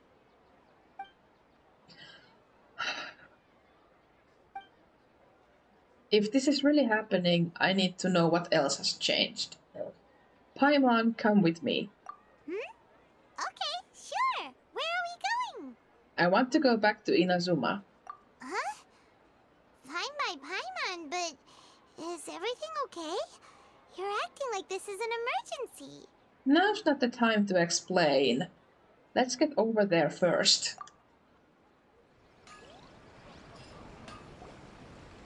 We've made it to Amanoma Smithy. Ah, it's been a while. And me, I'd like to ask a question, if I may. Of course. Go ahead. About the Raiden Gogaden, could you tell me that story one more time? Oh. Now there's a question I wasn't expecting. Very well. I'll tell you what I know once more. The once renowned Raiden Gokaden, comprised of 5 branches. Amenoma, Futsu, Ishin, Hyakume, and Senju. The art of forging practiced by these 5 clans was first taught to them personally by the almighty Shogun. Over time, the 5 branches diverged from one another as generations of bladesmiths honed and perfected their craft until they became 5 distinct traditions. Most of the great swordsmith clans of old have since fallen into decline, and for a long time, only the Amenoma branch kept its art alive. But fortunately, Kaedehara Kazuha recently returned to Inazuma and took up the mantle of the Ishin art. Now, 2 clans remain of the original Gokaden 5. If my memory serves me right, you yourself were present when he forged the Ishin blade. Oh, yeah, we were. Paimon remembers that now. We learned a bit about the decline of the Raiden Gokaden then, too. It seems like such a shame. What was the reason behind their decline? That, my friends, is a tragic tale indeed. In fact, this was not made known to me for most of my life. All these years, I knew of those great clans' demise, but never the cause. Only recently, when the question was on my mind, did I ask Kaedehara Kazuha about this. He told me that, as we are both heirs to a branch of the Raiden Gokaden, it was right that I should know the truth. There is no harm in telling you, but I must warn you. It is a dark and sorrowful tale. The Raiden Gokaden were the targets of a murderous rampage by a vengeful bladesmith. Vengeful? Why? 400 years ago, so I'm told, there was a catastrophic malfunction in Tatarasuna's furnace. One brave swordsmith heard the commotion and chose not to flee, but he rushed to the scene, hoping to prevent a disaster. Tatarasuna was home to a state-of-the-art forging and smelting operation in that day, and overseeing it was the armory officer. His surname was Niwa, though he had family ties to the Kaedehara clan. Knowing that they had just one chance to save countless lives, Mr. Niwa and the swordsmith leaped together into the furnace. The furnace quickly stabilized, but neither of them made it out. The smith's death, though heroic, dealt a devastating blow to his family's fortunes. His orphaned son was left to fend for himself, and grew up deeply resentful at the world. In his heart, the whole of Inazuma was culpable in his tragedy. He hated the almighty shogun for her apparent indifference towards his father's death, and he hated everyone who had done nothing to try and save him. Powerless and destitute, the only legacy he had to pass on to his children was his hatred. Generation after generation bore this grudge, living in utter misery. Alas, if only the story could have ended there. But 100 years ago, the then head of this family reached the end of his wits. He could bear their fate no longer, and yet he could do nothing to change it. Finally, he made a drastic decision to take revenge on the Raiden Gokuden. In doing so, he sought to vent his pent up anger and shake the very foundations of Inazuma's forging industry. In his fury, he murdered indiscriminately, killing even bladesmiths from the Hyakume clan which he belonged to. His goal was absolute, the devastation of all of the Raiden Gokuden. But when he came to the Kaedehara and Kamisato clans, his killing spree came to an abrupt end. He failed to catch them unawares. They fought back fiercely, and they did not spare his life. That is why the Kaedehara clan and their Ishin art survived that day. I suppose they were the lucky ones, under the dire circumstances. The legend of the Raiden Gokuden has changed. Someone else attacked the swordsmiths. It looks like the Palladio did something in Irminsul, but it seems Niwa still died. Was there anything else you wanted to ask? Have you seen Kazuha recently? Kazuha? Why, yes. Just yesterday, in fact. We spoke for a while over some tea. He seemed well. It feels so he still exists, and he's the same Kazuha I know. Things don't seem as bad as I feared last night. That's all. Thank you very much. My pleasure. Don't tell Paimon. There are other places you want to visit too, right? Your expression says it all. You can't hide anything from Paimon. On to the next stop. Lead the way, traveler. Paimon will be right behind you. We're here.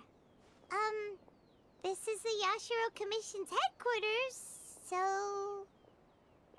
Traveler, it's been a while. Hello. If you're looking for the Commissioner and Miss Kamisato, I'm afraid your timing is unfortunate. They're not here right now. Are they out on business? The Commissioner is out on business, and Miss Kamisato is standing in for some meetings in the Commissioner's place. If it's urgent, you're welcome to wait inside until they get back. What do you think? Shall we go in? Thank you. We'll take you up on that offer. Can we take a walk in the courtyard? If it were anyone else, I couldn't allow it. But seeing as you're so close with the Commissioner and Miss Kamisato, I think it should be okay. Yay! We'll be heading in then. Thanks!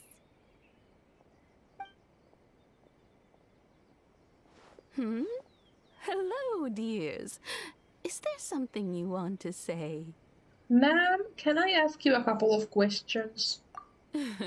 Of course, traveler. Yes, I know who you are. Miss Kamisato has told me about you. What would you like to know? How are the Commissioner and Miss Kamisato these days? Oh, they're both very well indeed. Lately, Miss Kamisato has been rather busy attending all kinds of meetings and occasionally paying visits to some local organizations on the Commissioner's behalf. As for the Commissioner himself, well, you know, busy as ever. That much hasn't changed. Although he does seem to be in a rather good mood these days. So pretty much business as usual in the Yashiro Commission, huh? Very much so. Ayako is still the Yashiro Commissioner. Ayaka is still the lady of the house. No changes there. As far as I can see, nothing's changed in the Yashiro Commission either. I was expecting as much, but it's still a big relief to know that the Kamisato siblings are both safe and well. Well, got any more questions? That's all for now. Many thanks. You're very welcome. In fact, I would love nothing more than for you to come and visit more often. But I'm sure you must be far too busy to have time for that. Miss Kamisato talks about you all the time. She seems so thrilled to have you as a friend. And she's always saying how talented you are and how much she admires you. Oh, Ayaka. I must say, many things in Inazuma seem to have taken a turn for the better since you arrived here. So you're not just Miss Kamisato's knight in shining armor, you know. You're a hero to us all. I'm flattered. I mean it. Whenever the Commissioner dines at home, Toma always joins him. I always find myself at my most relaxed when I'm serving the two of them and listening to them chat away. The Commissioner has such a busy schedule that he doesn't always have the chance to take his meals at home. But given the opportunity, he always prefers to dine here.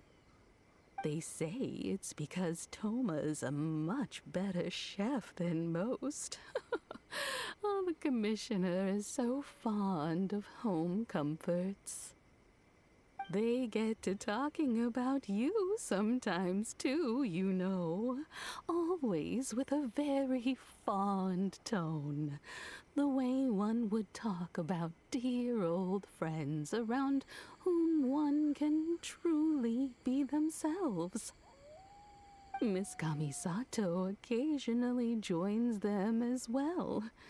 Whenever the whole family gets together and they start talking about people they've met and experiences they've had, you always get a mention.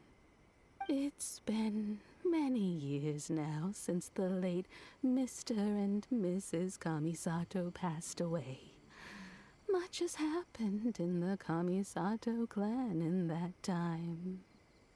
As someone who is old and gray enough to have watched their son and daughter grow up, it makes me so happy to see them meet a dependable friend whose company they enjoy so much. So, in the future, if you ever do have the time, please know you are always very welcome at the Yashiro Commission headquarters. There will always be at least one old lady who would be delighted to have the pleasure of your company. Thank you. The people of the Kamisato clan are very dear friends to me. Wonderful. Thank you. Paimon likes it here Also, you were saying something about the food here being really great. Paimon's itching to try it. We may just have to invite ourselves around for dinner sometime. Paimon meant we should come pay a visit again real soon. Ideally around dinner time. Oh, jeez. Of course. You're always welcome. Alright, goodbye for now. Where are we going next? Tatarasuna. Great! Goodbye, ma'am! Don't worry, we'll see ourselves out. All right then. Take care now. Hope to see you soon. Oh, are you two leaving already? Yep, everything's taken care of now. Don't worry. Very well. Safe travels. Goodbye. Well, here we are. But what are we looking for? Something or someone? Do my eyes deceive me, or is that the Traveler and Paimon? Hey, Xavier. Xavier? What are you doing here? Oh, it's Xavier. I was in the general area, and now I'm in this specific area. There, that's me. So what about you two? We have some questions and thought you might be able to help. Do you know much about Tatarasuna? Certainly do. I've researched the furnace here in some depth. If there's anything you want to know, just ask away. How well do you understand the history of this area? Like the back of my hand. Make no mistake, I have been here a good many times before. Not only that, but I've met people in Inazuma whose families used to live in Tatarasuna years ago. They said it's all true, the history here. Go on, I'm listening. Oh, well, it's a long story, don't you know? The tale of Tatarasuna starts a long time ago. I'm told that its history is one of the most foremost forging and smelting operations in the nation, goes back around 1,000 years. Still, the furnace has had a couple of serious maintenance issues along the way. A couple? When exactly? One was just in the last few years, the other was several hundred years ago. A fun fact, I'm not the first Fontaine tech guy to come and work on it either. There was a guy back then too. They say he was a mechanic who consulted on a technology upgrade.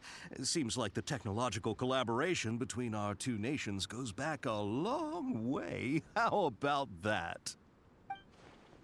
Mechanic, huh? Looks like the doctor still sabotaged the furnace, leading to all the ensuing chaos. Hey, weren't you gonna ask Xavier something about Tatarasuna? Come on, ask already. I am. Oh, I didn't realize you two were here for a history lesson. Me neither. Paimon doesn't know what's gotten into this one today. Feels like we've been preparing for a history exam or something. What brought this on? Did you just wake up today with a sudden burning desire for historical knowledge? Pretty much. So can I ask one more question? Sure, go ahead. A kabuki mono? Oh, shit. No, I can't say that I have. I didn't have time to read the line. I do know the word, Inazuman, for those eccentric types who always go around dressed to the nines. Just the sort of person that I'd like to meet, actually. But sadly, I've never had the pleasure, nor have I come across anything to do with a kabuki mono where Tatarasuna is concerned. So there's no more kabuki mono. Did the Balagir really manage to erase himself from history completely? If so, he must have wanted to change the world and revert everything back the way it was. But so far, it looks like the majority of changes have only affected himself. Thank you. Thank you. Oh, fuck. Thank you, Xavier. Of course! Don't mention it. Oh, we're leaving? Okay, bye, Xavier. Oh, you're most welcome. More than happy to help. Farewell. Looks like you got all the information you're looking for. Time to go back and see Lesser Lord Kusanali. Sure, but what's up with you today? Whatever it is, it seems like it's really troubling you. Keep your smile, Spinal Crocodile. No matter what happens, Paimon will always be there for you. All right. Come on, you gotta keep it together. Why don't you grab something to eat? You can't go facing life's challenges on an empty stomach. All right, let's head off and go meet Nahida.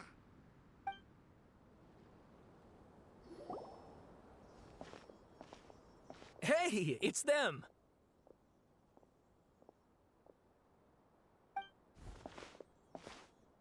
Akaba, Sawada, you're still here? Are you still talking about the essay? Indeed we are. If you have a moment, we'd love for you to join us once more. Oh, please, no more reading. We have time. What do you want to talk to us about? We might have time, but my head can't take it. It's the same topic we discussed last time. Obviously.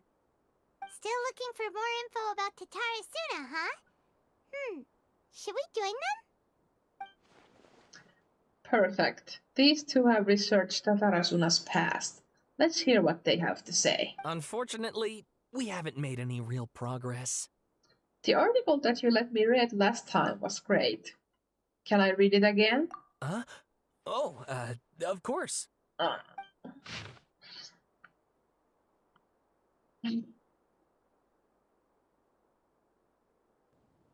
A great many of these rumors revolve around the yogai, who are so very characteristic of Inazuma's folk histories. A small portion, however, repeatedly mention the word outsider. It should be known that the appearance of such a character, who is suspected to be based on a real person, is a very, very curious case. This fact drew the attention of the researchers to delve further, and eventually the following pieces of information came to light. A foreign mechanic once visited Tatarasuna. Reportedly, the reason for his immigration was to exchange knowledge and forge ties with the locals. However, the mechanic seemed to behave suspiciously, often wandering around essential or restricted areas. And if someone tried to turn him away, they would only earn incomprehensible mumbles from his lips. The mechanic often stared into the furnace, seemingly to check on its condition. Unsettlingly, he also spent a substantial amount of time watching the local residents. Judging from the era, it was not uncommon to see cross-cultural exchanges of technical knowledge in places such as Tatarasuna. After traveling across the tides, foreign experts being welcome in the region was likely not unreasonable either. Yet the calamity came not long after this exchange of knowledge, which hints at the high potential for causation between these events. However, some current residents believe that these assumptions were merely the results of their forebears' overactive imaginations attempting to theorize how things actually unfolded. The mechanic. Long have I delved through many texts and documents, but I was ultimately unable to decipher even a spectre of a clue as to his background. Still, mentions of the mechanic grew scarcer in the aftermath of the Tatarasuna incident.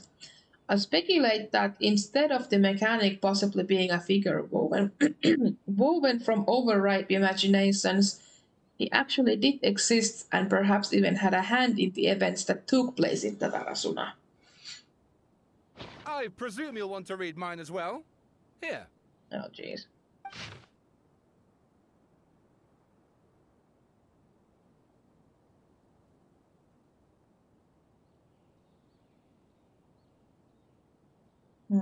Miyazaki hid his grin.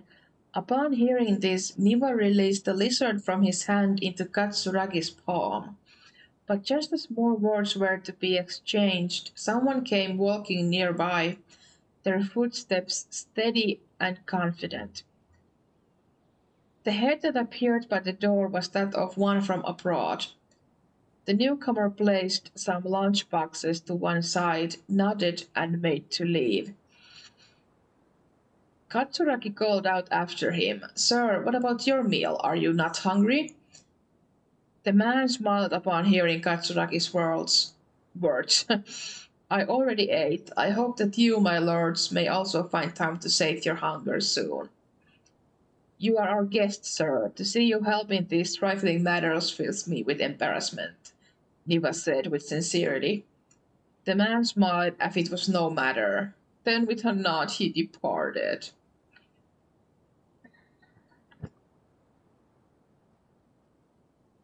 Like a falling spear, the black cloud reached the bottom of the boat and was joined in its bereft of direction. Like a charging beast, they plunged into the shoreline.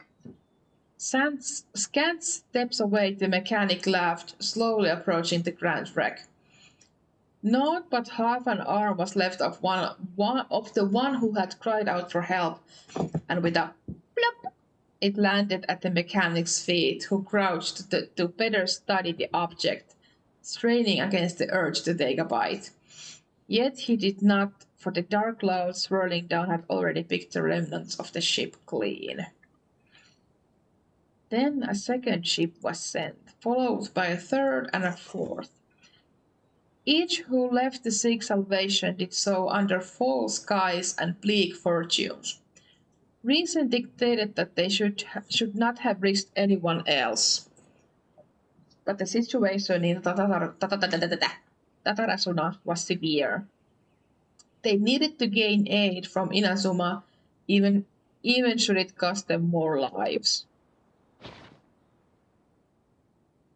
Yep, he's gone.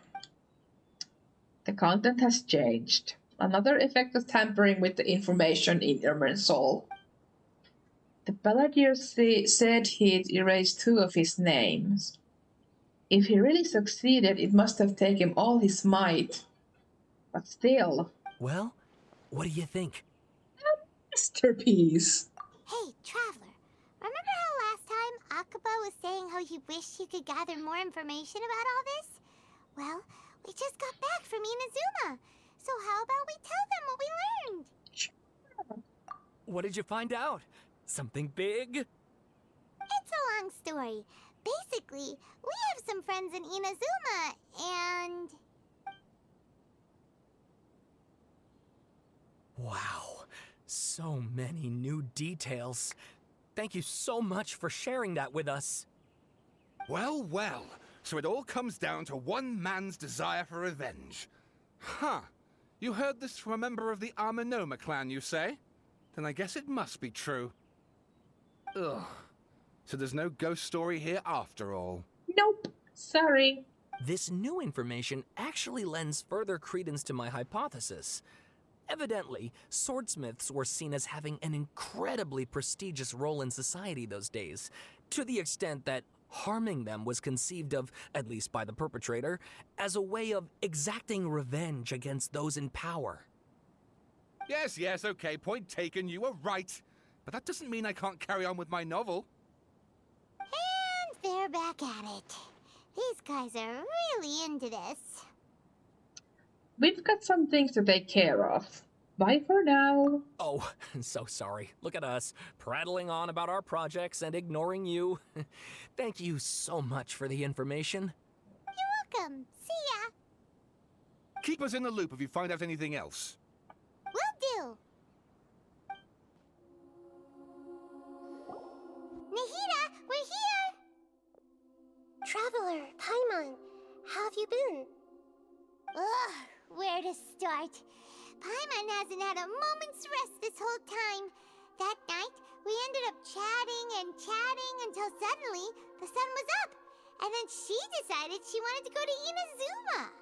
I was investigating the situation with the Balladeer. The Balladeer? This sounds like some kind of code name. Oh, Nahida, not you too. Oh no. You look troubled. Is there something you need to tell me? Even Nahida doesn't remember. Just like last time, any changes to Irminsul affect her as well. The Balladeer acted quickly. He finished erasing himself before Nahida could stop him. I'm the only one who still remembers the things that were erased. Once again, I am the record keeper. Traveler? Hey, what's wrong? You look so upset. There are things that have happened that only I can remember. I have to tell you the truth.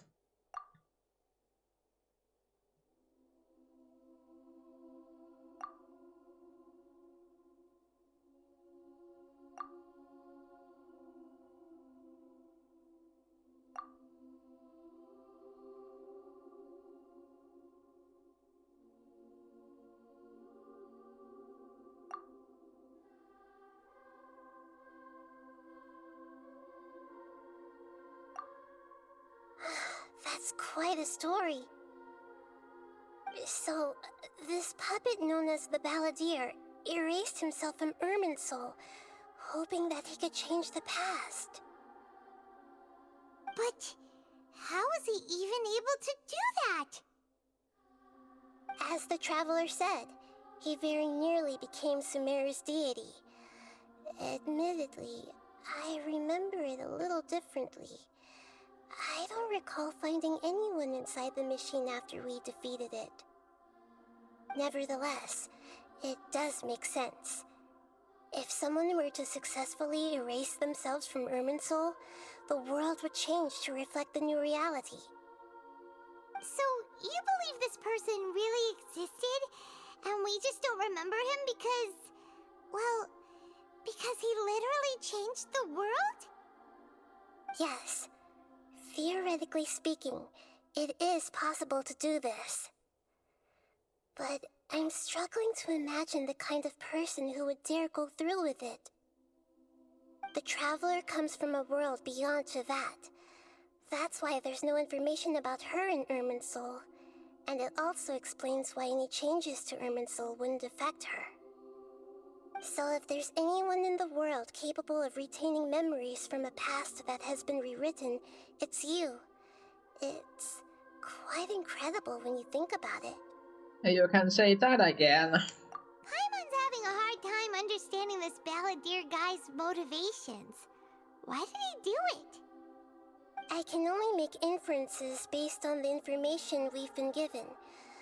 As for what kind of person he was, only you remember that. I'm really not sure. We were enemies after all. I don't know his perspective on all this, so I can't say why he did something so extreme. Did he want to reset everything or save someone? Or did he want to completely undo his existence? Everything can't be set right. It's time to solve this once and for all. Maybe that's all there is to it. I still remember the question he asked. He asked me specifically, and my hesitation gave him his answer.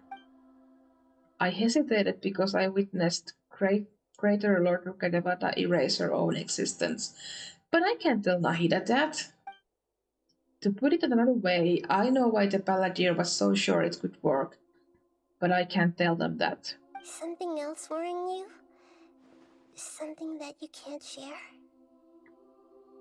I just feel empty. He chose such a radical option, and yet... It couldn't change the fate of the ones who had died, right? Yes. Once the Balladeer realized he hadn't been betrayed after all, it must have completely changed his view of the people of Tatarasuna. Now he saw them as friends again. He couldn't keep hating humans after that, and if he thought there was a chance he could save his old friends, it would be hard not to try. The story makes sense, every part of it. The Balladeer tried to achieve godhood with the Doctor's help. He was unsuccessful, but retained the power to connect with Irminsul. That power then enabled him to change what was recorded in Irminsul and erase himself, even though he didn't have much strength left. Yeah, It does make sense, but it still ended in tragedy for his friends. It just feels so hopeless. He gave everything to do this, but it seems like he got nothing in return. Yeah, he changed the world in many ways, and yet the dead still didn't get a second chance. Those fated to a tragic end could not be saved. What exactly did he want to fight back against? The betrayals in his life? Or did he wish he'd never existed at all? Please wait a moment. I want to check something. Okay. Found it. This should be the one. Blech. It turns out that I have a strange way of confirming everything she has told us. What is it? A record from a personal collection. It was tucked away in a corner. You should take a look.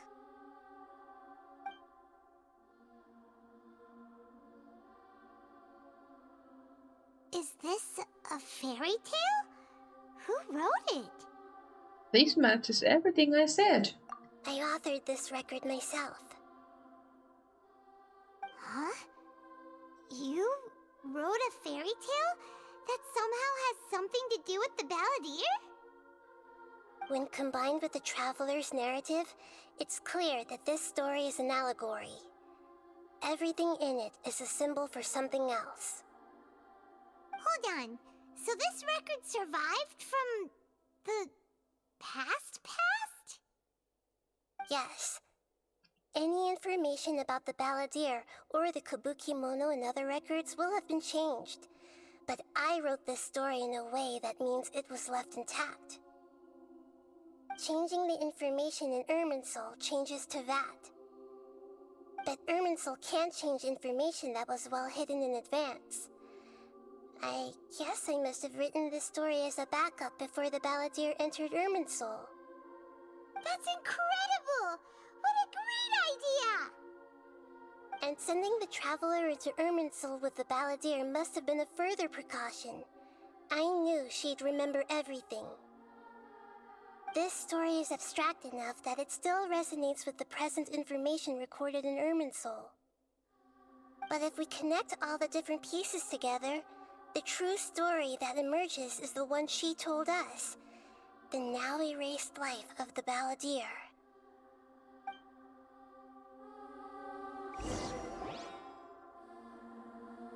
There was once a lone monster draped in fox fur. The monster found a family of foxes, joined them, and they became friends. The monster lived with the family day and night, and everyone treated it as one of their own. Once in a while, the monster would take off its fox fur at night and lament to itself as it gazed at its reflection in the water. I am a monstrosity, yet they are too foolish to see it. I pity them. But the monster soon found solace when another came to live among the foxes who was not their kin. A kitten, carved from the wood of a white tree who had been abandoned by the humans. The kitten too wished to become a fox, but its tail was too slender and it could not grow a coat of richly colored fur. Yet when the other foxes saw this, they spoke words of comfort to the kitten. Even without a tail and fur like ours, you are still one of us. Furious at this happy resolution, the monster lit a fire on the mountain. The terrified animals panicked as the fire spread. The only way to extinguish the flames was to make a sacrifice. A gray fox stood up and addressed the monster. It said, "You are the cleverest among us. Surely you can help us find a way to solve this." The monster smiled, led the fox toward the fire, and murdered it. The gray fox's heart was turned into a beautiful drop of water, clear, spotless, and pure. the monster gave the heart of water to the kitten, telling him, "The foxes have decided. You are the one who must be sacrificed. Take this, quench the flames, and die for your fox kin." The fire was extinguished, but the kitten lived. It left that side of the mountain and found a little bird who had a broken wing. The two promised they would spend their whole lives together, but the little bird did not have long left to live. It passed away soon after. After burying the bird, the kitten left the mountain for good. Never again would it cherish a single creature, nor a single blade of grass that stood on that mountain. The kitten spent the nights wandering aimlessly, gnashing its teeth at the moon. How it wished to swallow the moon and devour the moonlight. If the world could only return to darkness, then it would finally be peaceful and content. I will become the new moon, the answer to everything. Then, no one will know that there were once birds, foxes, and cats in this world. And no one can know that they were different.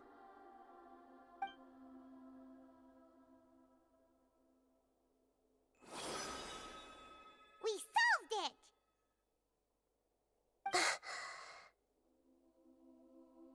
I remember now. This is not just the Balladeer story. It is his very own memories. I made a backup so that it would be preserved no matter what happened. To become a god, he was experimented on and modified countless times. It was brutal torture, and the only reason he was able to survive is that he was a puppet.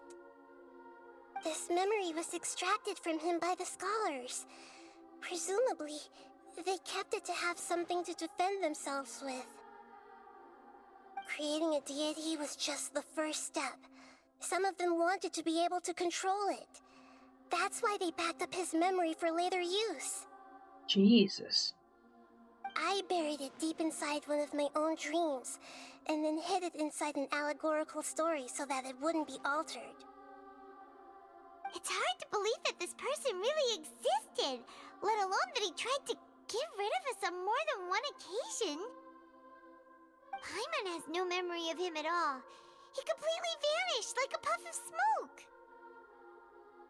The Balladeer agreed to help me look for information about the Descenders, and although he was unsuccessful, he still helped you. Before he vanished, he confirmed an important detail, that Conria was where your twin first came into this world. We still don't know how the change to Irminsul will affect the senior ranks of the Fatui, but in all likelihood, they won't even remember their own Harbinger. I've never had this feeling before. It feels like life is as insignificant as a feather. It sounds like Paimon wouldn't like this guy a whole lot if he was still around. But still, Paimon doesn't like the way it all ended that much better. This is why wisdom alone cannot answer all our questions. We look, we see, and we comprehend, but the question still troubles us. So the answer is not everything. People yearn to find the truth and then conquer the troubles they face. When you give someone the truth, you give them a chance to choose their own destiny. To others looking on, this may seem like a pointless endeavor, but for him, the chance to act on his desire to disappear must have meant a lot. Never forget that even when we walk beneath dark clouds along a road filled with suffering, the light of wisdom is always there, guiding us toward a better destination. And that is what you have been doing all along. Yeah, Nahita's right. Cheer up! How about we go get something to eat? We can pick up this heavy conversation again later. Good idea. Paimon, why don't you take her out for a walk to clear her head? You got it! Come on, Traveler! You need to get out of your head for a while. You'll feel much better after taking a walk. I guess.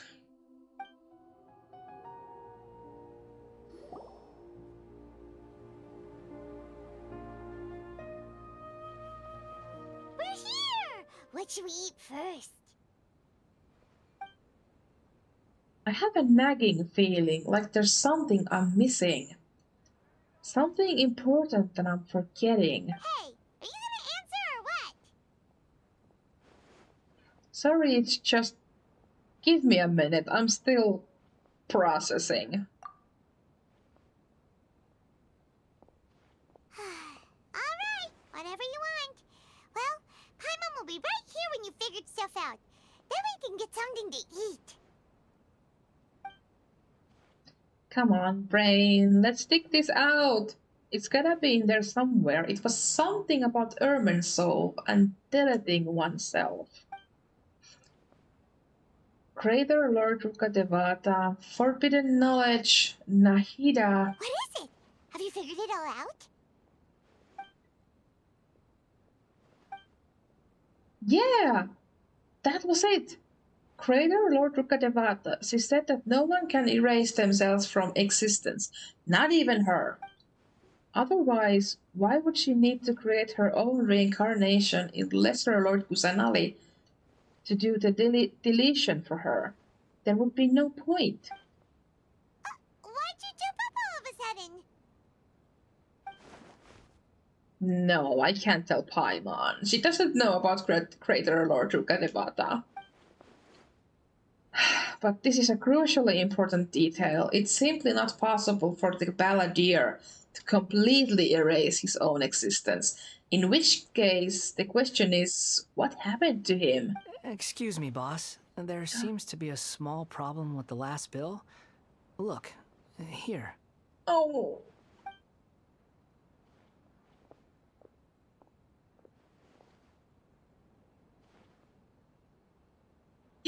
It's him! Hey! Hey, wait! You mean me? No, not you. That kid! Didn't you see? Little rascal grabbed my last 2 fresh Sunsettias and ran off. Look, if you're gonna help out here, you can't keep spacing out, okay? What is it? Work's too boring for you? Or has the big city got too many distractions? I wasn't paying close enough attention.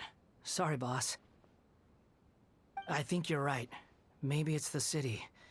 It's so exciting. It can be hard to focus. Who's that guy? You know him or something? That guy is the Balladeer. He's who? You're a strange one, kiddo. You say you don't want any money for helping out here, and then when I actually give you some work to do, you keep letting yourself get distracted. I don't want to take advantage, so I'm happy to pay you what I'd pay anyone else. But if you keep acting like this, pretty soon I won't be able to afford to. No, please. I mean it. You don't need to pay me anything. I'm just so thankful you agreed to take on an outsider like me. You're welcome, I guess. But I got bigger things to worry about. Look, we're all out of Sunsettias, and I promised the lady down the street I'd deliver a fruit bowl this evening. Leave it to me. I'll find some more. Just a moment. I'll be right back. Stop.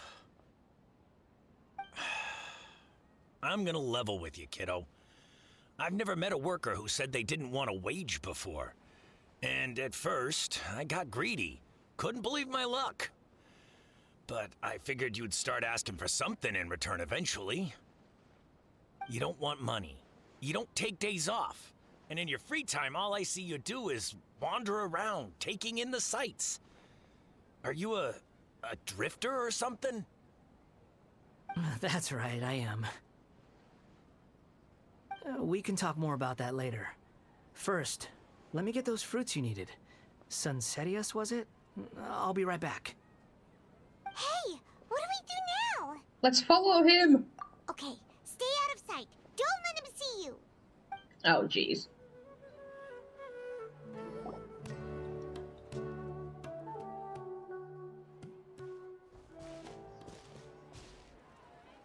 Yeah, this'll do. Even though you say he's the balladeer, what are we planning on doing? Stealing his Sunsetias? Isn't that a bit too cruel? Shush! Oh, alright. This should be enough. Guess I should wash them before I take them back. If I wasn't seeing this with my own eyes, I would never believe it. Huh? You two over there. Is there something I can help you with? He spotted us! You've been following me all the way from the city. I'd have to be blind not to notice. You're right. We were following you. Have we met before? Oh, don't pretend. No, we haven't met. But you know me? Oh, maybe he doesn't remember. Yes, I know you. I have no recollection. It's complicated, but I do know you. Are you absolutely sure? Well, yeah, Sorry, but I just can't take your word for it. I can prove it. You're a puppet. A puppet? What makes you think that? Huh? You were right! The look on his face! I guess you do know me after all. That is not something I share with a lot of people. Look, I'm just a wanderer. But seeing as you've gone through all this trouble to track me down, I'm sure whatever it is must be important. There's somewhere I want to take you. Okay, but please let me deliver these goods to my boss first. Are you really working for that guy? He said you don't want any more for it. Is that true? Yes, I ran into him out in the wilderness during a storm, and he let me take shelter in his cart. In return, I said I'd be his helper for a while. That's oddly nice of you. Let me take these back. Then I'll come with you, okay? All right. Then let's return to the city.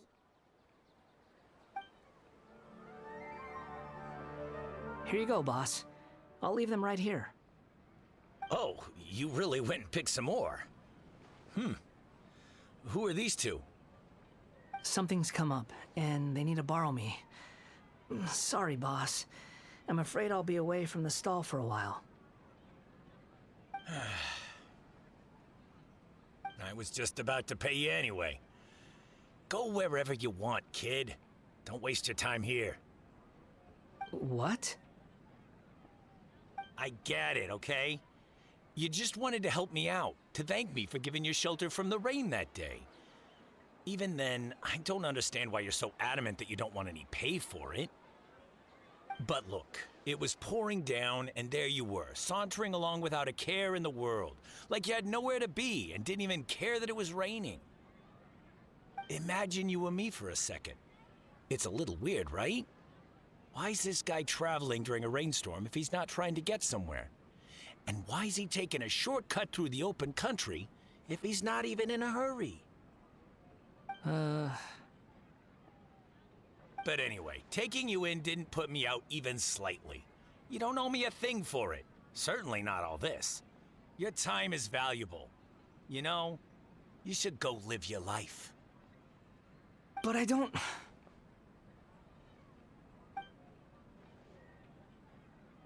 No, you're right. Then I suppose this is where we say goodbye. Thank you again for taking me into the city. Don't mention it, kiddo. I've run into all kinds of characters over the years. I just hope you find your path. Thank you. All right, done. Thanks for waiting for me. We can go now.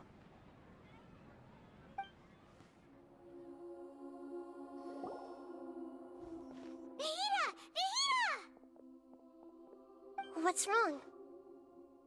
Huh? Are you? Hello. I do apologize for the sudden intrusion.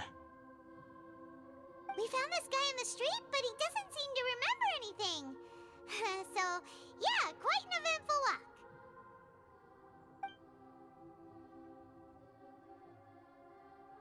You say that you are trekking across Tevat to train yourself. Many other Inazumans who describe themselves in this way call themselves Shugenja. Why do you refer to yourself as a wanderer? Well, it seems more relevant in my case. To me, it sounds like a plant with no roots. But these two claim that they know me, and that I have a hidden past unknown even to myself. I wouldn't call it the past, but rather... this is a difficult one to explain. I don't like to rely on using terms like this often, but in your case, it seems that it ought to be called, previous incarnation. Oh, like a past life or something? Yes, something far more distant than the past. So far away that you cannot perceive it. Okay, I have to ask. What was I like in my previous incarnation? Oh, jeez.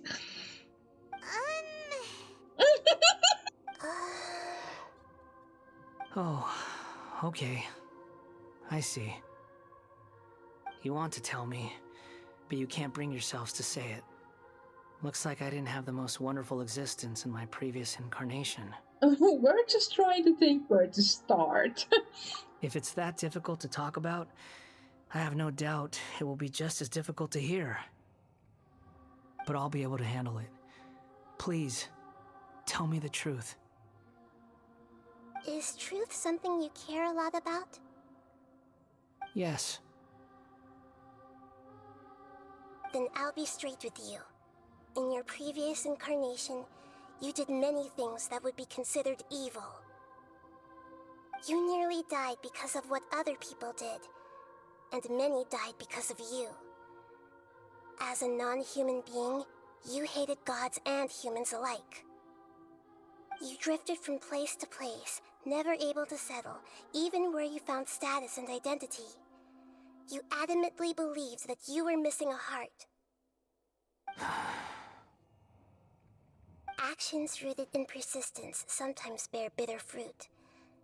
Sometimes, you have to let parts of yourself go, or you'll never be happy.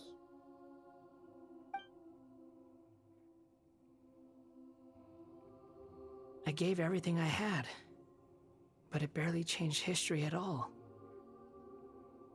In terms of the outcome alone, that's true. I don't think I can judge everything I've heard purely in terms of right and wrong. Each choice a person makes belongs to a specific place and time, a chain of cause and effect, a cycle of karma and consequence. That is the nature of truth. If one thing is right, its opposite must be wrong. And yet, dichotomies like this are not enough to explain the world in all of its complexity. It seems like my previous incarnation wasn't the most likable individual. We're not trying to hurt your feelings or anything, but yeah, we weren't your biggest fans. We were each other's enemies. If we were enemies, why are you trying to help me find the truth? This is so frustrating! This guy's supposed to be our arch enemy, but now he's just some random stranger we met on the street! He's got so much to answer for, but we can't make him talk because he doesn't remember anything! What a weird situation. Lesser Lord Kusanali, as the god of wisdom, I trust that everything you told me must be true. Yes, it's all true. I can even show you the memories themselves, if you're willing. Please, I want to see them for myself. I want to experience my own transgressions. Even though it will cause your present self great mental anguish? I'm just a puppet, with no heart and no name. There is nothing in this world for me to cling to fill the void within me. Except maybe these sins that can never be undone. Very well. As you wish. Wait, shouldn't we go with him? This one's kind of on us for bringing him here. Don't worry. Whatever danger I might face, it's my burden to bear. Traveler, could I ask you to supervise him on my behalf? Okay. Oh, good point. Given your, unique situation, we'd better keep an eye on you. Understood. Thank you. Now, prepare yourselves, everyone.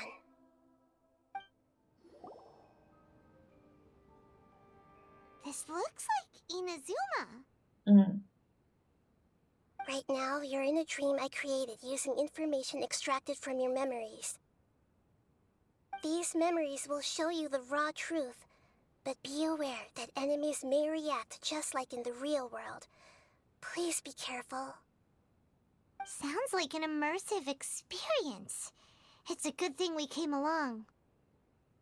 You don't need to do this for me. I don't deserve your protection.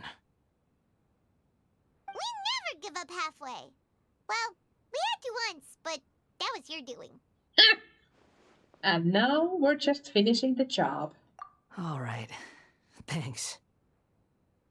Wanderer, this is the Shake Pavilion. In your Balladeer incarnation, this is where the Electro Archon placed you after your creation.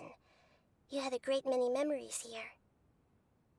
Is that because this is kind of like his birthplace? You could say that, in a sense. You'll see why shortly. I hear footsteps. This place is huge. I can't believe the landslide didn't fill it in. I wonder who built it. The Crystal Marrow Miners? No, there's no way. Look at this exquisite construction work, and so well preserved, too. No mining crew would be capable of this. There's someone passed out on the ground. Who are you? You're awake. What happened? How'd you get stuck here? Are you injured? Not a scratch. And these fine clothes. Who are you? This man is Katsuragi, deputy to Torichiyo's adopted son, Mikoshi Nagamasa. He found the Balladeer in Shake Pavilion and took him back to Tatarasuna. And the rest is history. Well, it used to be. In the original version of events, Katsuragi was ultimately killed by Nagamasa. Let me get you out of here. Our people are nearby. Hang in there. During the Tatarasuna incident, Niwa was murdered by the doctor disguised as a mechanic. The Balladeer, then known as the Kabukimono, disappeared not long after. As the second in command at Tatarasuna, responsibility for what had happened fell to Mikoshi Nagamasa. But Katsuragi had sworn lifelong loyalty to Nagamasa after the latter had once saved his life. At Katsuragi's insistence, Nagamasa killed him to put an end to the Tatarasuna incident.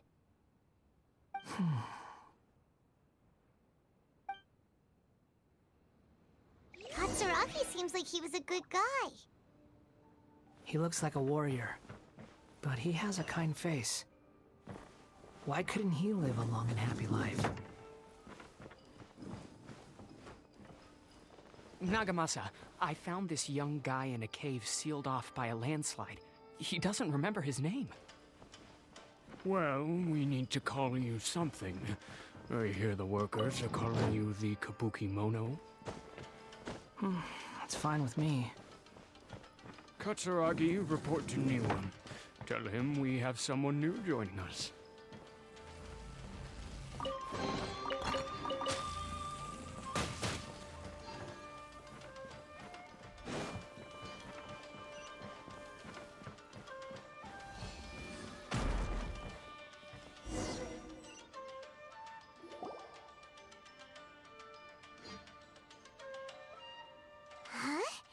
What are we doing back here? I hear voices.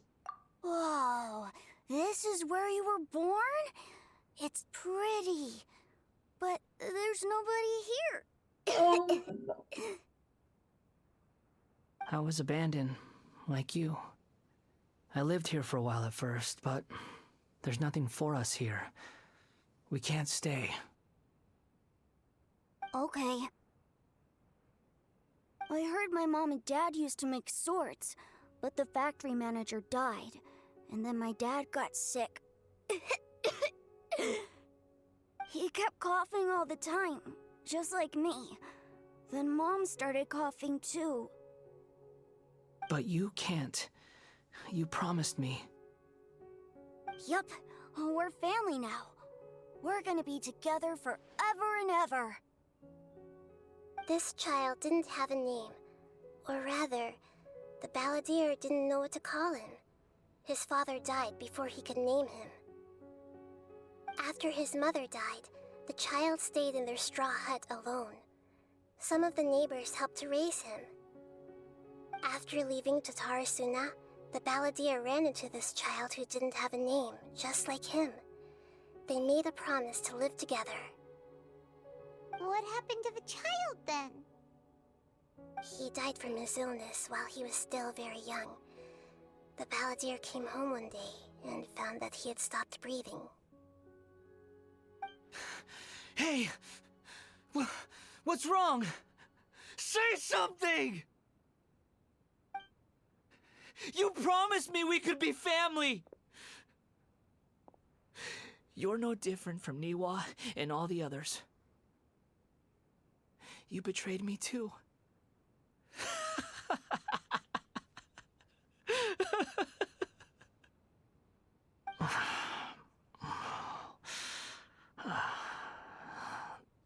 The voices have gone.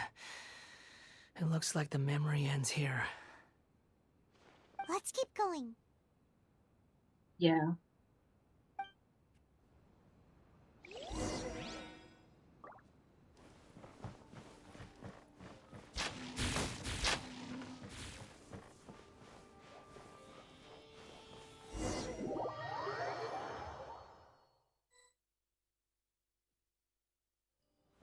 You do realize you're blocking my path. I come not to obstruct you. I've been waiting. What you are truly is a weapon. One that could be wielded with an iron will. Or you could continue to drift aimlessly. Are you trying to win me over? The long-fated rebellion has begun. Why not take our place at the banquet and join those who shall feast? Your joy will only just begun. I see through you. The wind rises. Can't run. Well miscalculated.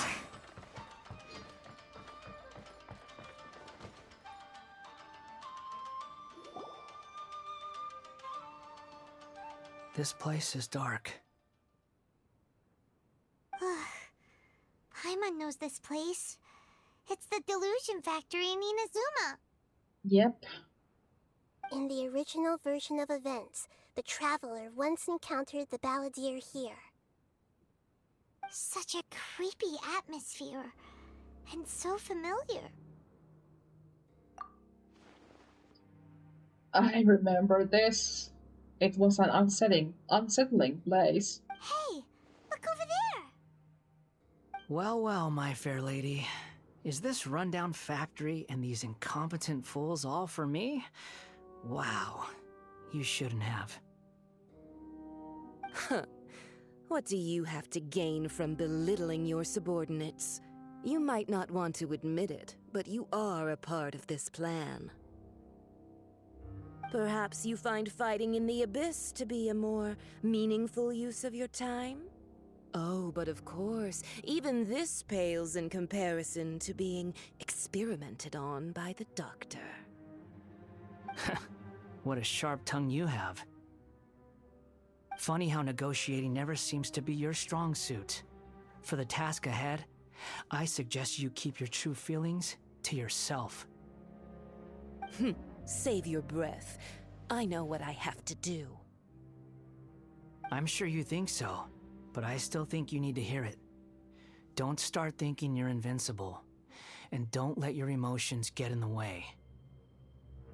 Surely you're not worried about me. I just can't have you getting in my way. You and Child never fail to find ways to complicate things. I'm merely lighting a little fire in this chaotic nation. But you, being tossed out like trash, must make you want to destroy it completely. Do you remember the last time you were here? That was a lot of swordsmiths you killed. I'm sure the descendants of the Raiden Gokaden are still suffering the consequences now. Look at you. Oh, don't get so sentimental. Now, give that poor little tongue of yours a rest and stop pretending like you're above everyone else. Bye then. See you at the victory feast. Poor little tongue? She's playing with fire talking to me like that. Who does she think she is? Forget it. Someone might find me here any minute now. I should prepare to give them a warm welcome.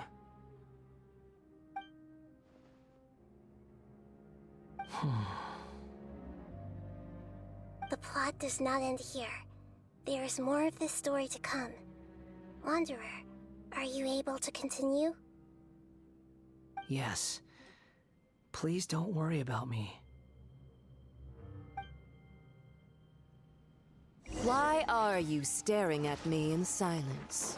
Can't you think of a nicer way to express yourself? I'm under no obligation to be nice to you. Besides, I thought nothing mattered to you except results and your own interests. Isn't that right, witch? Muddle-headed puppet. You're only number 6 because you can take more abuse than other humans. Do you really count that as an asset? You're about as much fun to be around as a raging inferno. But before we murder each other, it'd be best if we finish our duties.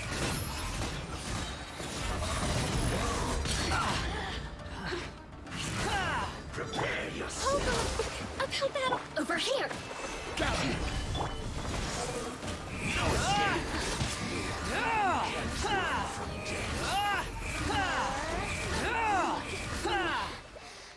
Just...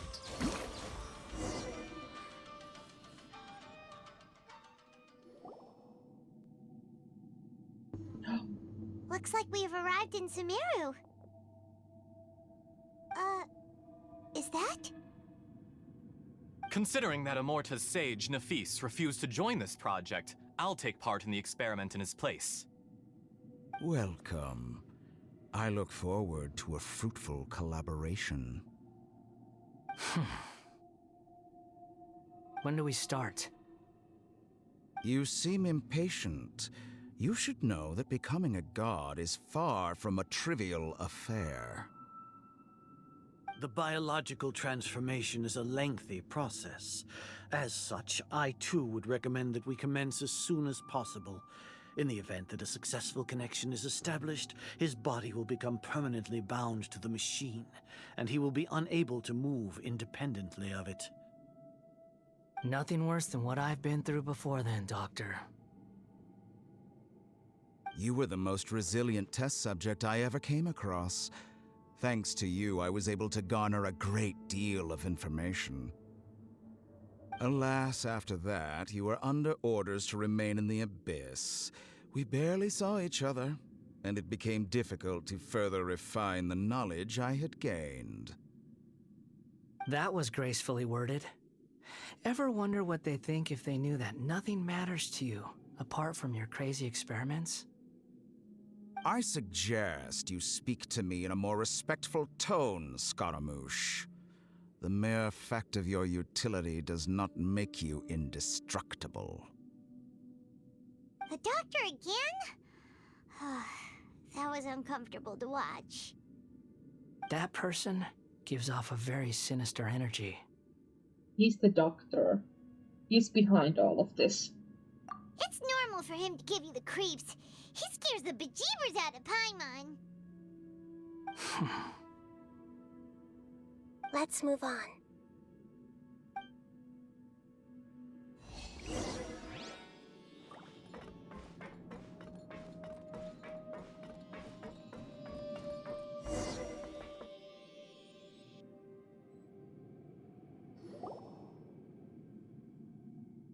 You're a god. Do you think I'm evil?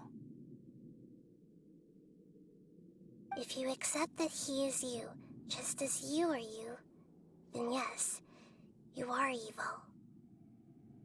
In your eyes, are there any differences between humans and puppets? Do you think there are any differences between your present self and your previous and future incarnations? If not, then what are the differences between humans and puppets? Whoever has tasted the joys and sorrows of life in the human realm is human. Whoever has loved and lost, cried with grief, howled with rage at the tragedy of death that eclipses the miracle of life, they are human too.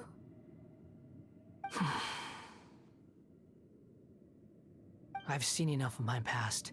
If possible, I'd like to reclaim the sins that are mine to bear. No matter the consequences, I won't run from blame or punishment. Whatever I am due, let it come to pass. Are you saying... Can you return my memories to me? Oh, shit. Huh? But won't that mean you'll lose your current identity? I've always believed that human lives follow a set of rules, with each person being a collection of past experiences. As a puppet living in a human world, my life is subject to the same rules. Regaining your memories means reverting completely to your previous incarnation. All the emotions that you discarded will return to you. Are you sure you want to do this? I've lived with a void in my chest my whole life. My creator didn't need me. And ever since I awoke, I've just drifted from one place to the next. But then I met you, and I finally realized that reclaiming my missing sins might be my one opportunity to become my true self.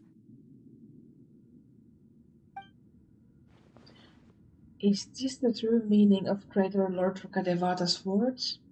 A person can't erase themselves, and even though the original balladeer has gone, this person will live on in his place. As a person, are a person's sins an inescapable part of their destiny too? I've always felt I have an innate tendency to yearn for something more, in a way that goes deeper than for most people. But for all my soul-searching as a Shugenja, I've never fully understood it. Looking at it now, it seems that I brought this curse upon myself.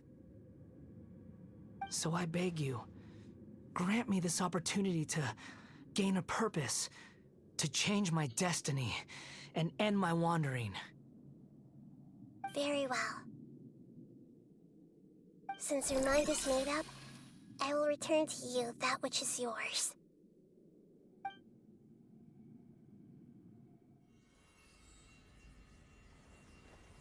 You have made your decision. Now, take this.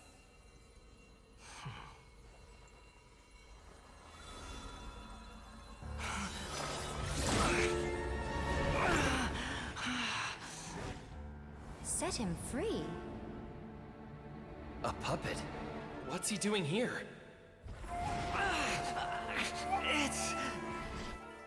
You're a human as far as I'm concerned.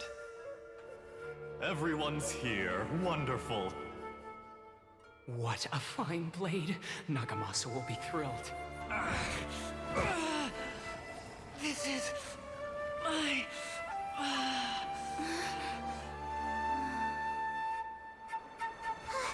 Is he alright?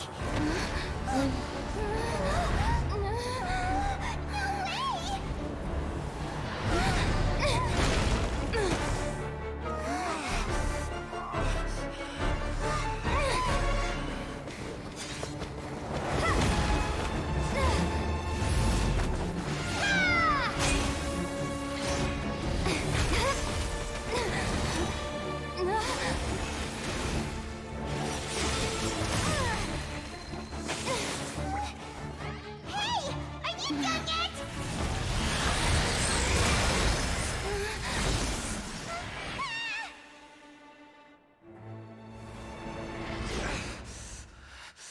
All worthless dross will be purged.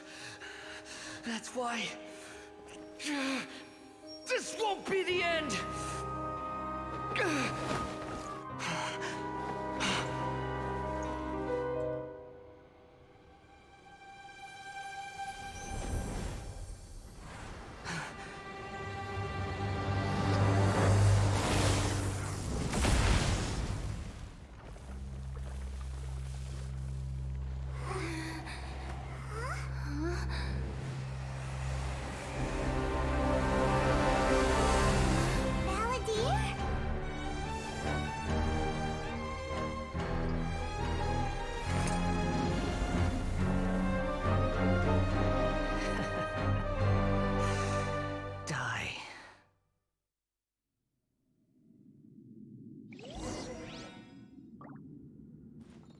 This is trying my patience.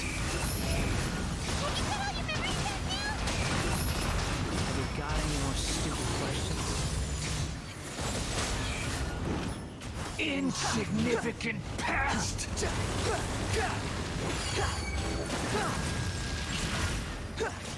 The wind rises.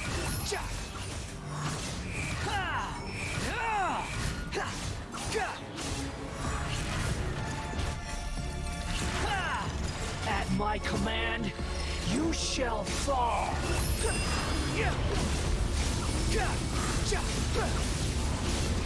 That's far enough. Unsightly insects. Feeble human. Squall fury.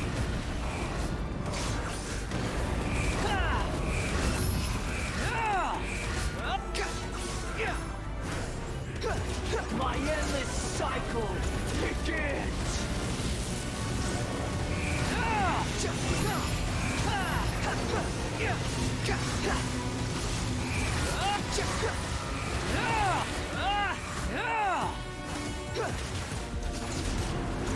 Churn! Behold!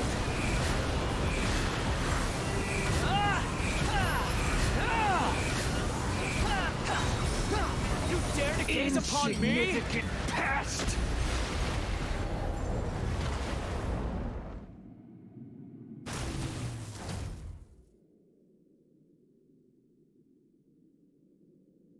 Imbecile!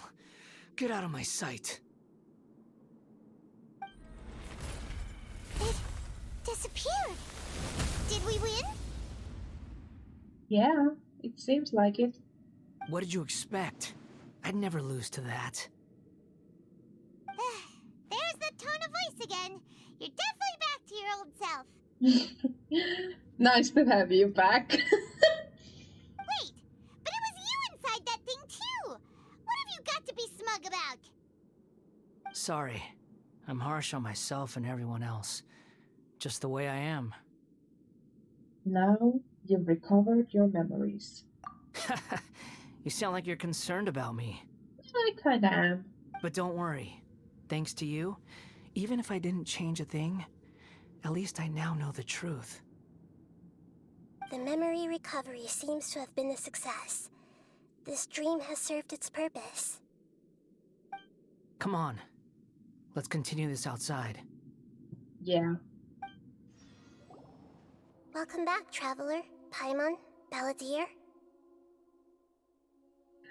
Thank you.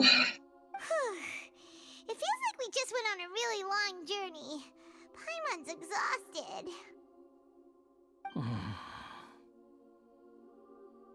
You don't like being addressed by that name? It's fine. But I was just thinking, I should probably change it. You won't go by the Balladeer anymore? After learning about everything the doctor did, there's no way I can carry on using a name connected to him. I'm not planning on returning to the Fatui, and they wouldn't take me back anyway. Recent events will have affected a lot of people, and they might not even remember who the Sixth is. So, you're quitting the Fatui for good? Let's call it a tactical retreat. It's like you said, Lesser Lord Kusanali. Everything may look futile, but it wasn't completely meaningless. At least I made a lot of people forget about me. But that doesn't mean your own past has disappeared. Of course. And your main goal, for which you gave up everything you had, you weren't able to achieve it. I hope you can see and understand that. Changing the world, changing the past, changing the fates of other people, these are not simple things to accomplish. What you are looking for is complete annihilation. But this is just a fantasy. Even if the Balladeer is removed from existence, the world will not heed your will. Indeed. How ridiculous. Do you regret doing all that when you've gotten so little in return? Even if I'm completely worthless, there's nothing in the world worth regretting. Lesser Lord Kusanali, you purposely left that information in Irminsul, didn't you? Yes, and I took pains to make sure that you'd acquire that information naturally. Why would you go to such lengths? You trying to win me over too? In all honesty, your past experiences have made you a useful asset to Sumeru and to me. Winning you over was indeed a part of my plan. But before that, I wanted to tell you the truth about your past. If all I wanted to do was use you, then I'd be no different from the Doctor. Very clever. I guess you could say that's one of my virtues. Utility to others is what gives me worth. So if embracing my sins is what it takes to make me useful again, so be it. Nahida doesn't see you in that way. Oh, right. I almost forgot. You're the good guys. You're into justice and all that. Sorry if I have a slightly different perspective on things, but I don't feel like I've been duped. The wisest leaders are fated to end up with the best helpers. I can live with that. I'm glad you're able to think of it in that way. Traveler, in the future, I'll continue to search Irminsul more deeply and see what secrets can be uncovered. Including the beginning of your twins' journey recorded in Irminsul. What exactly happened before and after that point? I want to know as well. Thank you. Let's hope you can find some answers. I will try. Traveler. Yeah? After I dove into the information torrents in Irminsul, why did you go to Inazuma? Because I wanted to know what you changed. So that's how you found out whose fate had changed. And how. Well, whatever your reasons, you did me a favor. And I'll do everything I can to pay it back. I didn't do all of this for a reward. Borrowing and returning are the only real relationships between individuals. I'll balance the books one day. Don't you worry. That's not true. A relationship between two people is not simply a ledger that can be reset to zero. I think deep down you realize this. People who show up in your life don't just evaporate like water drops and leave nothing behind. There is no such thing as balancing the books. Yeah, that is true. Some things in this world can never be brought back, and they can never be changed, which is why there is emotion in the human world. Everything that you feel is real and lasting, and whatever is missing in you will not be made whole. To be human is to live with imperfections. You can choose whether or not you want to be human.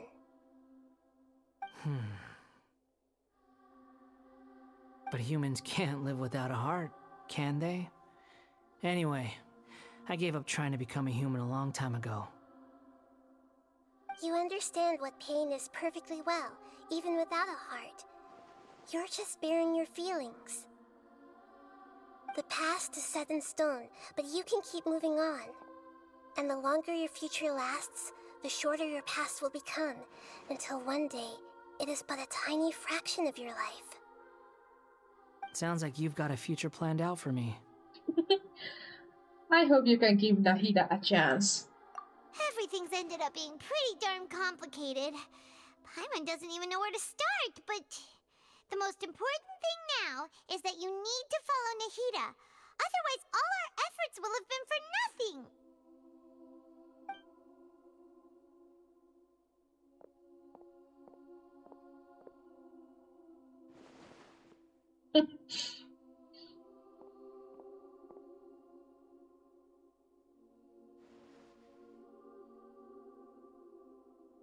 Then I guess I'll be helping you from behind the scenes from now on. Yay! Welcome to the team. I'm glad that you've accepted our proposal. Why don't you choose a new name to celebrate? Ooh! Paimon wants to pick an ugly nickname for you, too! Oh no, Paimon, no, please don't! Why? Because Paimon still doesn't like you that much. Then I hope we don't see much of each other in the future. A name is life's first gift. You didn't say it out loud, but I know that's what you're thinking.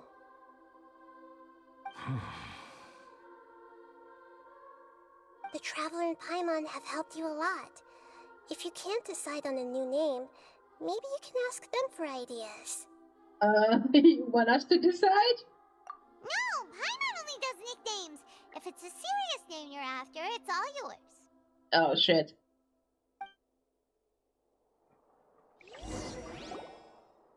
Have you got anything? Oh shit. Name change rules. You can obtain the item an appellative stroke from the Archon Quest interlude in version of Genesis, which will allow you to change Eon's Adrift Wanderer's name. Please take note that some names cannot be utilized in this change. Once you have renamed this character, some interfaces in the game going forward will display the name that you have chosen. There is a limit on the number of times you can rename this character, so do so with care.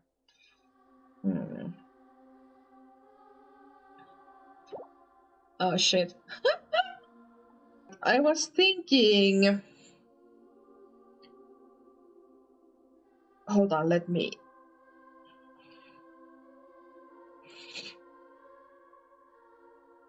Yeah, that's what I was thinking. I was thinking of naming him Yurushi, which in English is forgiveness. Although I will probably change it back to Wanderer. But I think Yurushi fits him well. So let's name him Yurushi. Are you sure? Yes, I think this will do. Oh, all right. If you say so. There. Now you have a name of your own. What about a nickname? Are you done yet? Oh, he wants a nickname! Still thinking. Stop rushing me! Take your time. I don't need to see you again until you've thought of one. What do you plan to do next? Everyone who manipulated me and made me suffer will have to pay the price. Oh, jeez. You mean the Fatui? The doctor, at least. Yeah, I can come and punch him with you. That's a date. Now that your stance has changed, I believe your future path will change accordingly. But it won't be immediate. You still need some time to compose yourself. One more thing. Yeah? There are still some descendants of the Raiden Gokuden living in Inazuma. Some of them know. Well, they ought to know about the connection between Raiden Gokuden and myself. I don't plan to leave Sumeru for the time being. If you see them in Inazuma, please tell them that I was the one responsible for the Raiden Gokuden's downfall. Even though the events have been erased from the world, they still deserve to know the truth. Okay. I see. That is up to you. Huh? But if we do that, then... It's fine. Let them stab their blades into my chest if they so desire. Maybe that's how it always should have been. Oh, jeez. What's that look for? Don't make that face. I know what I'm doing. That day will come. All right. We're done here. Goodbye, wise deity. And you too. See ya, Yorushi. He's gone. What he went through today would have been like living an entire lifetime in an instant. He'll need some time to calm down. Yeah. Yeah, true. But even so, after everything that's happened, he doesn't seem quite as fierce anymore. There were some bumps along the way, but it's all over now. So we can finally go eat? Paimon is starving. Oh, Jesus, it's always food with you. Thank you both. I hope you will find somewhere nice to go and relax for a while.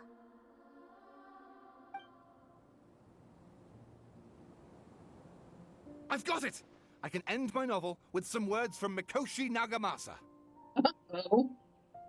You mean because everyone else in the story is dead? Yeah, I heard that Mikoshi Nagamasa died at a ripe old age. He's the perfect fit to be the narrator of the epilogue.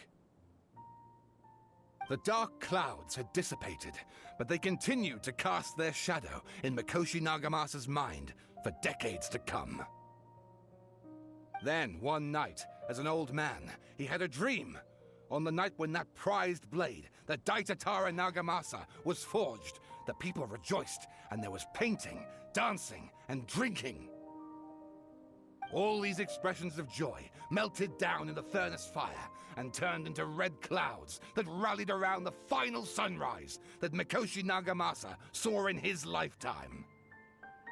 Life is a story too long to be told, a journey that you must walk to behold.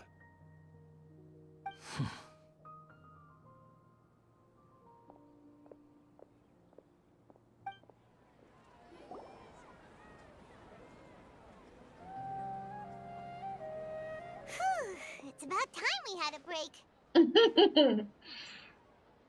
As soon as you stop, all the tiredness and hunger comes rushing back. Rest up, Paimon. I'll buy some delicious treats as a reward. Wow, great! Huh? Look at that vase. What about it? Did someone break it while they were cleaning the room or something?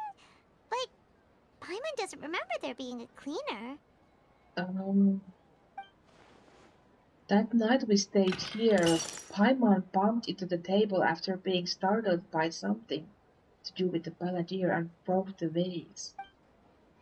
But the balladeer erased his existence. He changed the world, so why is this vase still broken? You sound lost and confused. Oh shit, who's that? I know why you are troubled. Any who knew of this would find their mind overwhelmed. Oh shit, what's happening? Huh? Is there someone here talking to us? Yeah. Unfortunately, the fate of Tevat cannot easily be changed. Perhaps a god may have a slim chance, but for anyone else, who can say? When a small animal runs into a tree trunk, though the tree may sway, it is not displaced. The same is true of fate. like a vase that falls to the ground. Whether it is broken by a cat or by a bird, the result is still a broken vase, is it not? Who are you? How do you know about all this? History does not change easily, but human hearts can. Believe your own eyes. Only that which you see is true. What is unseen is but an illusion. Who was that? The voice has disappeared. Yeah. And who the heck was that? And what were they doing coming out of nowhere and saying all that scary stuff? Believe my eyes? Does she mean I should trust my memories? Anyway, that face is still lying there broken on the ground. Should Paimon go get someone to clean it up? It feels wrong just leaving it there. Just a moment. Paimon will be right back. Okie dokie.